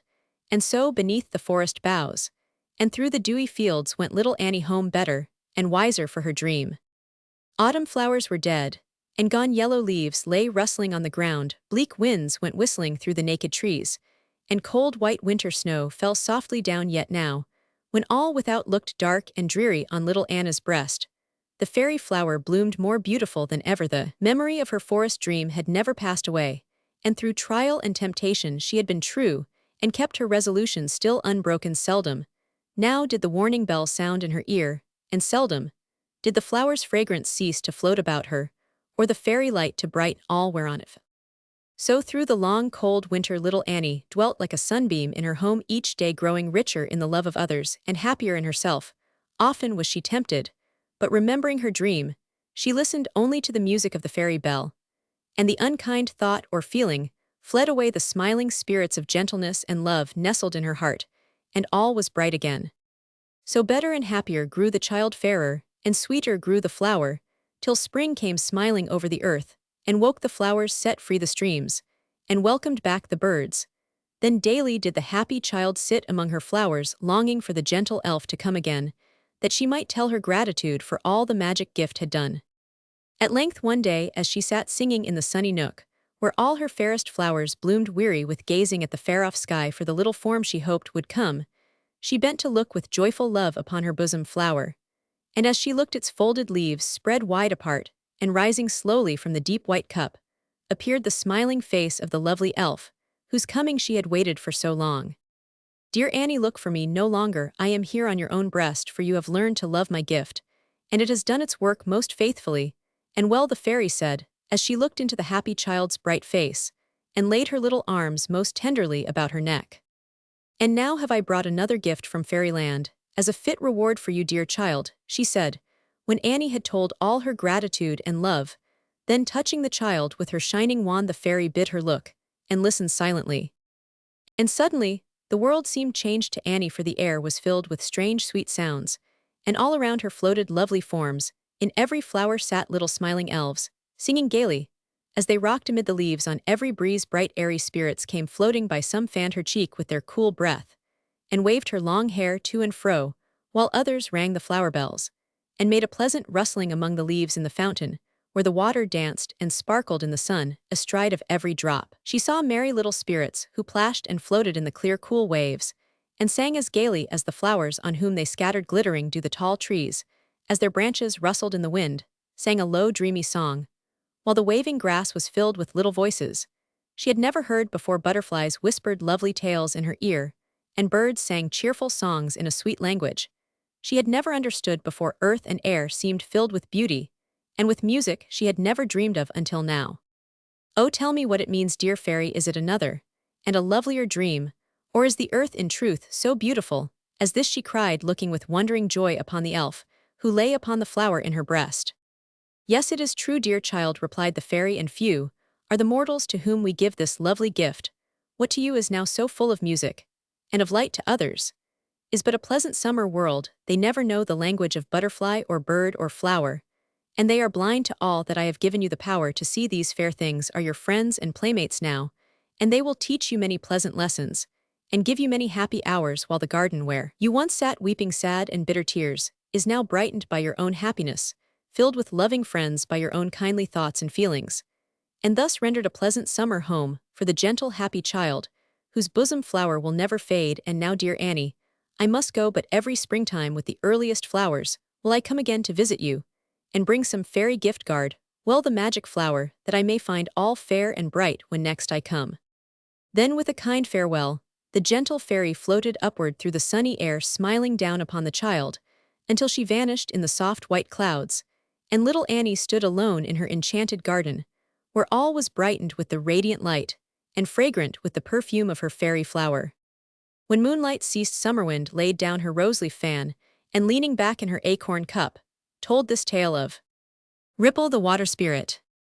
Down in the deep blue sea lived Ripple, a happy little water spirit. All day long she danced beneath the coral arches, made garlands of bright ocean flowers, or floated on the great waves that sparkled in the sunlight. But the pastime that she loved best was lying in the many-colored shells upon the shore, listening to the low murmuring music the waves had taught them long ago, and here for hours the little spirit lay watching the sea and sky, while singing gaily to herself. But when tempests rose, she hastened down below the stormy billows to where all was calm and still, and with her sister spirits waited till it should be fair again, listening sadly meanwhile to the cries of those whom the wild waves wrecked and cast into the angry sea, and who soon came floating down pale and cold to the spirits' pleasant home. Then they wept pitying tears above the lifeless forms, and laid them in quiet graves, where flowers bloomed and jewels sparkled in the sand. This was Ripple's only grief, and she often thought of those who sorrowed for the friends they loved, who now slept far down in the dim and silent coral caves, and gladly would she have saved the lives of those who lay around her. But the great ocean was far mightier than all the tender-hearted spirits dwelling in its bosom. Thus she could only weep for them, and lay them down to sleep where no cruel waves could harm them more. One day when a fearful storm raged far and wide, and the spirits saw great billows rolling like heavy clouds above their heads, and heard the wild winds sounding far away down through the foaming waves, a little child came floating to their home. Its eyes were closed as if in sleep, the long hair fell like seaweed round its pale cold face, and the little hands still clasped the shells they had been gathering on the beach, when the great waves swept it into the troubled sea. With tender tears, the spirits laid the little form to rest upon its bed of flowers, and singing mournful songs, as if to make it sleep more calm and deep, watched long and lovingly above it, till the storm had died away, and all was still again. While Ripple sang above the little child through the distant roar of winds and waves, she heard a wild sorrowing voice that seemed to call for help. Long she listened, thinking it was but the echo of their own plaintive song, but high above the music still sounded the sad wailing cry. Then stealing silently away, she glided up through foam and spray, till through the parting clouds the sunlight shone upon her. From the tranquil sky, and guided by the mournful sound, she floated on till close before her on the beach she saw a woman stretching forth her arms, and with a sad imploring voice, praying the restless sea to give her back the little child it had so cruelly borne away. But the waves dashed foaming up among the bare rocks at her feet, mingling their cold spray with her tears, and gave no answer to her prayer. When Ripple saw the mother's grief, she longed to comfort her, so bending tenderly beside her, where she knelt upon the shore, the little spirit told her how her child lay softly sleeping far down in a lovely place, where sorrowing tears were shed, and gentle hands laid garlands over him. But all in vain. She whispered kindly words, the weeping mother only cried, "Dear spirit, can you use no charm or spell to make the waves bring back my child as full of life and strength as when they swept him from my side? Oh, give me back my little child, or let me lie beside him in the bosom of the cruel sea. Most gladly will I help you if I can, though I have little power to use. Then grieve no more, for I will search both earth and sea to find some friend who can bring back all you have lost. Watch daily on the shore, And if I do not come again, then you will know my search has been in vain. Farewell, poor mother, you shall see your little child again, if fairy power can win him back." And with these cheering words, Ripple sprang into the sea, while smiling through her tears. The woman watched the gentle spirit till her bright crown vanished in the waves.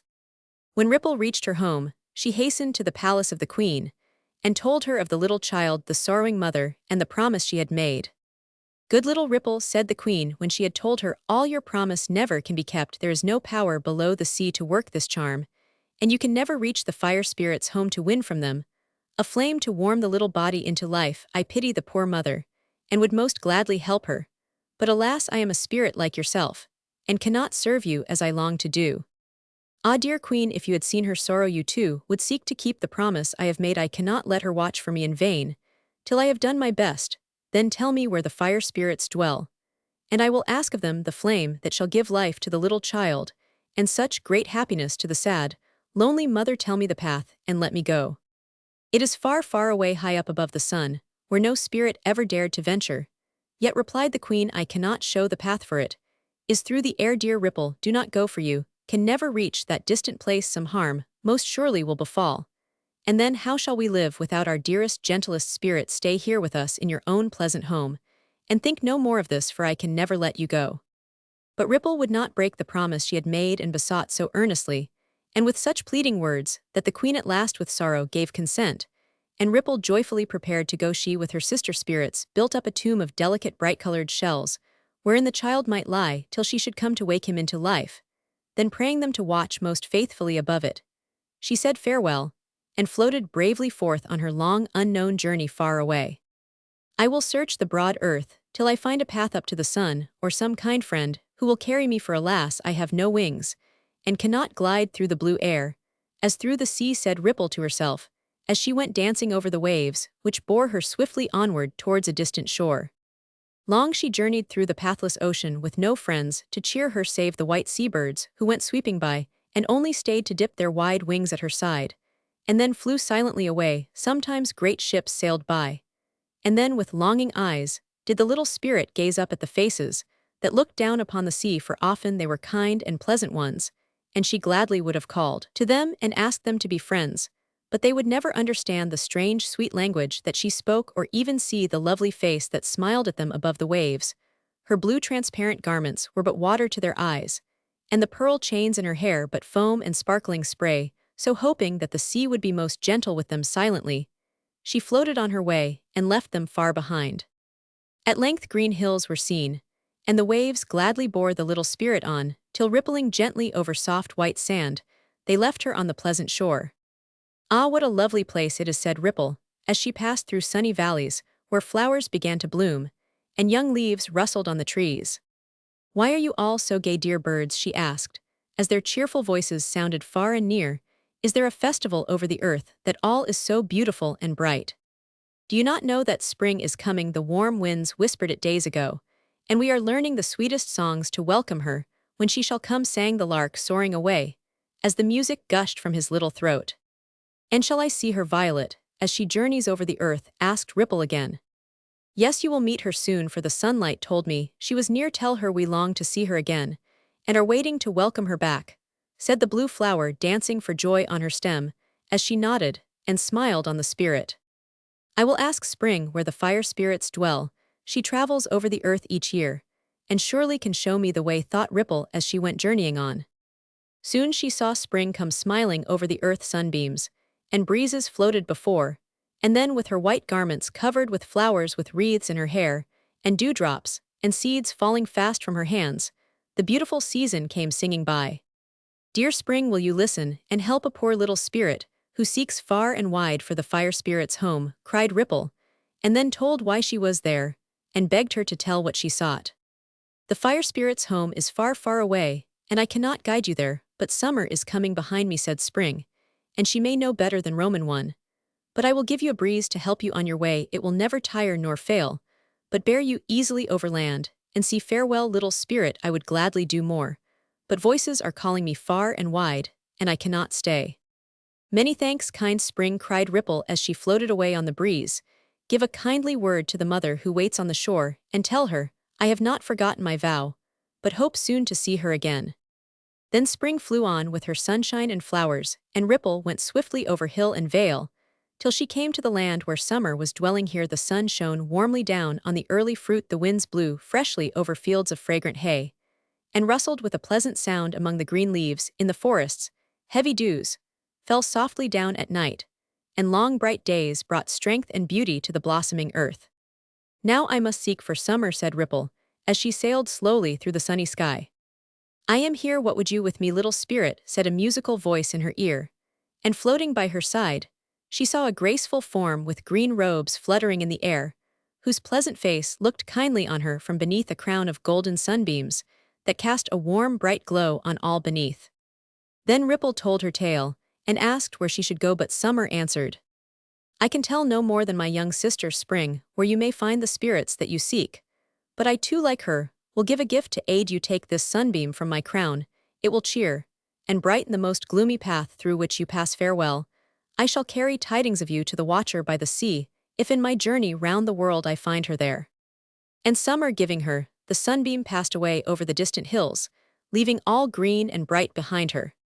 So Ripple journeyed on again till the earth below her shone with yellow harvests waving in the sun, and the air was filled with cheerful voices as the reapers sang among the fields, or in the pleasant vineyards, where purple fruit hung gleaming through the leaves, while the sky above was cloudless and the changing forestries shone like a many-colored garland over hill and plain. And here, along the ripening cornfields, with bright wreaths of crimson leaves and golden wheat ears in her hair, and on her purple mantle stately Autumn passed with a happy smile on her calm face, as she went scattering generous gifts from her full arms.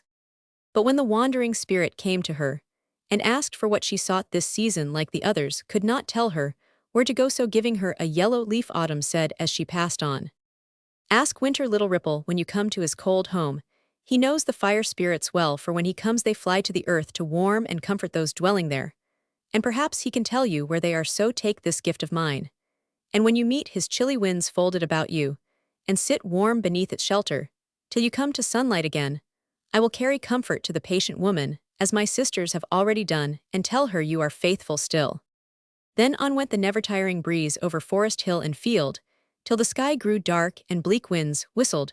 By then Ripple, folded in the soft warm leaf, looked sadly down on the earth, that seemed to lie so desolate and still beneath its shroud of snow, and thought how bitter cold the leaves and flowers must be, for the little water spirit did not know that winter spread a soft white covering above their beds, that they might safely sleep below till spring should waken them again. So she went sorrowfully on, till winter, riding on the strong north wind, came rushing by with a sparkling ice crown in his streaming hair, while from beneath his crimson cloak, where glittering frostwork shone like silver threads, he scattered snowflakes far and wide. What do you seek with me, fair little spirit, that you come so bravely here amid my ice and snow? Do not fear me, I am warm at heart though rude and cold. Without, said Winter, looking kindly on her, while a bright smile shone like sunlight on his pleasant face as it glowed and glistened in the frosty air.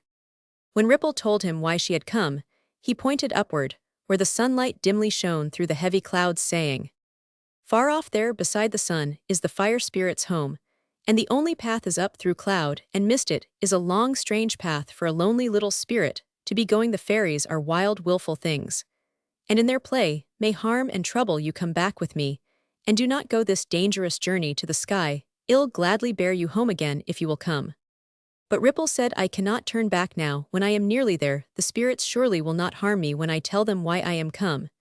And if I win the flame, I shall be the happiest spirit in the sea, for my promise will be kept, and the poor mother happy once again. So farewell, Winter, speak to her gently, and tell her to hope still, for I shall surely come.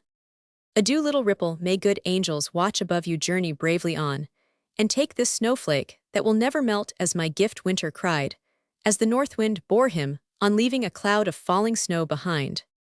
Now, dear breeze, said Ripple, fly straight upward through the air, until we reach the place we have so long been seeking. Sunbeam shall go before to light the way. Yellowleaf shall shelter me from heat and rain, while Snowflake shall lie here beside me, till it comes of use. So farewell to the pleasant earth, until we come again, and now away up to the sun. When Ripple first began her airy journey, all was dark and dreary. Heavy clouds lay piled like hills around her, and a cold mist filled the air, but the sunbeam like a star lit up the way. The leaf lay warmly round her, and the tireless wind went swiftly on higher, and higher they floated up still darker, and darker grew the air closer the damp mist gathered, while the black clouds rolled and tossed like great waves to and fro. Ah, sighed the weary little spirit, shall I never see the light again, or feel the warm winds on my cheek? It is a dreary way indeed. And but for the season's gifts I should have perished long ago, but the heavy clouds must pass away at last, and all be fair again, so hasten on, good breeze, and bring me quickly to my journey's end. Soon the cold vapors vanished from her path and sunshine shone upon her pleasantly, so she went gaily on till she came up among the stars, where many new strange sights were to be seen. With wondering eyes she looked upon the bright worlds that once seemed dim and distant, when she gazed upon them from the sea, but now they moved around her, some shining with a softly radiant light, some circled with bright many-colored rings, while others burned with a red angry glare. Ripple would have gladly stayed to watch them longer, for she fancied low sweet voices called her, and lovely faces seemed to look upon her as she passed. But higher up, still nearer to the sun, she saw a far-off light that glittered like a brilliant crimson star, and seemed to cast a rosy glow along the sky. The fire spirits surely must be there, and I must stay no longer here, said Ripple so steadily. She floated on till straight before her lay a broad bright path that led up to a golden arch, beyond which she could see shapes flitting to and fro. As she drew near, brighter glowed the sky, hotter and hotter grew the air, till Ripple's leaf cloak shriveled up and could no longer shield her from the heat. Then she unfolded the white snowflake, and gladly wrapping the soft, cool mantle round her, entered through the shining arch. Through the red mist that floated all around her she could see high walls of changing light, where orange, blue, and violet flames went flickering to and fro, making graceful figures as they danced and glowed. And underneath these rainbow arches, little spirits glided far and near, wearing crowns of fire beneath which flashed their wild bright eyes. And as they spoke, sparks dropped quickly from their lips, and Ripple saw with wonder through their garments of transparent light that in each fairy's breast there burned a steady flame that never wavered or went out. As thus she stood, the spirits gathered round her, and their hot breath would have scorched her, but she drew the snowcloak closer round her, saying, "Take me to your queen, that I may tell her why I am here, and ask for what I seek." So through long halls of many-colored fire they led her to a spirit fairer than the rest, whose crown of flames waved to and fro like golden plumes, while underneath her violet robe the light within her breast glowed bright and strong. "This is our queen," the spirits said, bending low before her, as she turned her gleaming eyes upon the stranger they had brought. Then Ripple told how she had wandered round the world in search of them, how the seasons had most kindly helped her on by giving sunbeam, breeze, leaf, and flake, and how through many dangers she had come at last to ask of them the magic flame that could give life to the little child again. When she had told her tale, the spirits whispered earnestly among themselves, while sparks fell thick and fast with every word. At length the Fire Queen said aloud, "We cannot give the flame you ask, for each of us must take a part of it from our own breasts. And this we will not do, for the brighter our bosom fire burns, the lovelier we are. So do not ask us for this thing, but any other gift we will most gladly give, for we feel kindly towards you, and will serve you if we may." But Ripple asked no other boon, and weeping sadly, begged them not to send her back without the gift she had come so far to gain. "O dear warm-hearted spirits, give me each a little light from your own breasts, and surely they will glow the brighter for this kindly deed, and I will thankfully repay it, if I can." As thus she spoke, the queen, who had spied out a chain of jewels Ripple wore upon her neck, replied, "If you will give me those bright sparkling stones, I will bestow on you a part of my own flame, for we have no such lovely things to wear about our necks, and I desire much to have them. Will you give it me for what I offer, little spirit?" Joyfully Ripple gave her the chain, but as soon as it touched her hand the jewels melted like snow, and fell in bright drops to the ground. At this, the queen's eyes flashed, and the spirits gathered angrily about poor Ripple, who looked sadly at the broken chain, and thought in vain what she could give to win the thing she longed so earnestly for. "I have many fairer gems than these in my home below the sea, and I will bring all I can gather far and wide, if you will grant my prayer, and give me what I seek," she said, turning gently to the fiery spirits, who were hovering fiercely round her. "You must bring us each a jewel that will never vanish from our hands, as these have done," they said, "and we will each give of our fire. And when the child is brought to life, you must bring hither all the jewels you can gather from the depths of the sea, that we may try them here among the flames. But if they melt away like these, then we shall keep you prisoner till you give us back the light we lend. If you consent to this, then take our gift and journey home again, but fail not to return, or we shall seek you out." And Ripple said she would consent, though she knew not if the jewels could be found. Still thinking of the promise she had made, she forgot all else, and told the spirits what they asked most surely should be done. So each one gave a little of the fire from their breasts, and placed the flame in a crystal vase, through which it shone, and glittered like a star. Then bidding her remember all she had promised them, they led her to the golden arch, and said farewell. So down along the shining path through mist and cloud, she traveled back till far below she saw the broad blue sea she left so long ago. Gladly she plunged into the clear cool waves, and floated back to her pleasant home, where the spirits gathered joyfully about her, listening with tears and smiles, as she told all her many wanderings, and showed the crystal vase that she had brought. Now come, said they, and finish the good work you have so bravely carried on. So to the quiet tomb they went, where like a marble image cold, and still the little child was lying. Then Ripple placed the flame upon his breast, and watched it gleam and sparkle there, while light came slowly back into the once dim eyes. A rosy glow shone over the pale face, and breath stole through the parted lips. Still brighter and warmer burned the magic fire, until the child awoke from his long sleep, and looked in smiling wonder at the faces bending over him. Then Ripple sang for joy, and with her sister spirits robed the child in graceful garments, woven of bright seaweed, while in his shining hair they wreathed long garlands of their fairest flowers, and on his little arms hung chains of brilliant shells. Now come with us, dear child, said Ripple, we will bear you safely up into the sunlight, and the pleasant air, for this is not your home, and yonder on the shore there waits a loving friend for you. So up they went through foam and spray, till on the beach where the fresh winds played among her falling hair, and the waves broke sparkling at her feet, the lonely mother still stood gazing wistfully across the sea. Suddenly upon a great blue billow that came rolling in she saw the water spirits smiling on her, and high aloft in their white gleaming arms her child stretched forth his hands to welcome her, while the little voice she so longed to hear again cried gaily, "See, dear mother, I am come, and look what lovely things the gentle spirits gave, that I might seem more beautiful to you." Then gently the great wave broke, and rolled back to the sea, leaving Ripple on the shore, and the child clasped in his mother's arms. "O faithful little spirit, I would gladly give some precious gift to show my gratitude for this kind deed. But I have nothing save this chain of little pearls, they are the tears I shed, and the sea has changed them thus, that I might offer them to you," the happy mother said, when her first joy was past, and Ripple turned to go. "Yes, I will gladly wear your gift and look upon it as my fairest ornament," the water spirit said, and with the pearls upon her breast, she left the shore where the child was playing gaily to and fro, and the mother's glad smile shone upon her, till she sank beneath the waves. And now another task was to be done. Her promise to the fire spirits must be kept. So far and wide she searched among the caverns of the sea, and gathered all the brightest jewels shining there, and then upon her faithful breeze once more went journeying through the sky.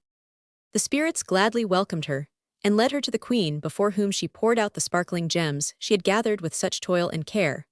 But when the spirits tried to form them into crowns, they trickled from their hands like colored drops of dew, and Ripple saw with fear and sorrow how they melted one by one away, till none of all the many she had brought remained.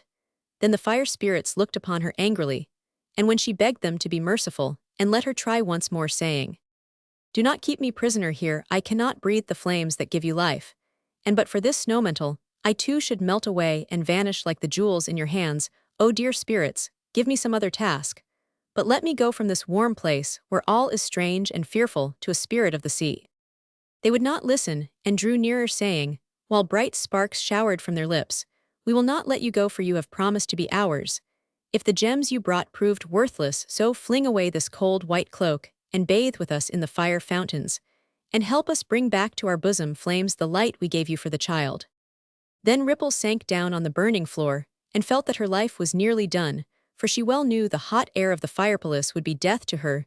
The spirits gathered round, and began to lift her mantle off, but underneath they saw the pearl chain shining with a clear soft light that only glowed more brightly when they laid their hands upon it. "Oh, give us this," cried they, "it is far lovelier than all the rest, and does not melt away like them, and see how brilliantly it glitters in our hands. If we may but have this, all will be well, and you are once more free." And Ripple, safe again beneath her snowflake, gladly gave the chain to them, and told them how the pearls they now placed proudly on their breasts were formed of tears, which, but for them, might still be flowing. Then the spirits smiled most kindly on her, and would have put their arms about her, and have kissed her cheek. But she drew back, telling them that every touch of theirs was like a wound to her. Then if we may not tell our pleasure, so we will show it in a different way, and give you a pleasant journey home. Come out with us, the spirits said, and see the bright path we have made for you. So they led her to the lofty gate, and here from sky to earth, a lovely rainbow arched its radiant colors in the sun. This is indeed a pleasant road, said Ripple. Thank you, friendly spirits, for your care, and now farewell. I would gladly stay yet longer, but we cannot dwell together, and I am longing sadly for my own cool home. Now Sunbeam, Breeze, Leaf, and Flake, fly back to the seasons whence you came, and tell them that thanks to their kind gifts Ripple's work at last is done. Then down along the shining pathway spread before her, the happy little spirit glided to the sea. Thanks, dear Summerwind, said the Queen, we will remember the lessons you have each taught us, and when next we meet in Fern Dale, you shall tell us more. And now, dear Trip, call them from the lake, for the moon is sinking fast, and we must hasten home. The elves gathered about their queen, and while the rustling leaves were still, and the flowers' sweet voices mingled with their own, they sang this fairy song. The moonlight fades from flower and tree, and the stars dim one by one. The tale is told, the song is sung, and the fairy feast is done. The night wind rocks the sleeping flowers, and sings to them soft and low. The early birds ere long will wake. Tea is time for the elves to go. O'er the sleeping earth we silently pass, unseen by mortal eye, and send sweet dreams as we lightly float through the quiet moonlit sky. For the stars' soft eyes alone may see, and the flowers alone may know. The feasts we hold, the tales we tell. So tea is time for the elves to go. From bird and blossom and bee, we learn the lessons they teach, and seek by kindly deeds to win a loving friend in each. And though unseen on earth we dwell, sweet voices whisper low, and gentle hearts most joyously greet the elves where they go. When next we meet in the fairy dell, may the silver moon's soft light shine then on faces gay as now, and elfin hearts as light. Now spread each wing for the eastern sky. With sunlight soon will glow. The morning star shall light us home. Farewell, for the elves must go. As the music ceased with a soft rustling sound, the elves spread their shining wings and flew silently over the sleeping earth. The flowers closed their bright eyes, the little winds were still, for the feast was over, and the fairy lessons ended.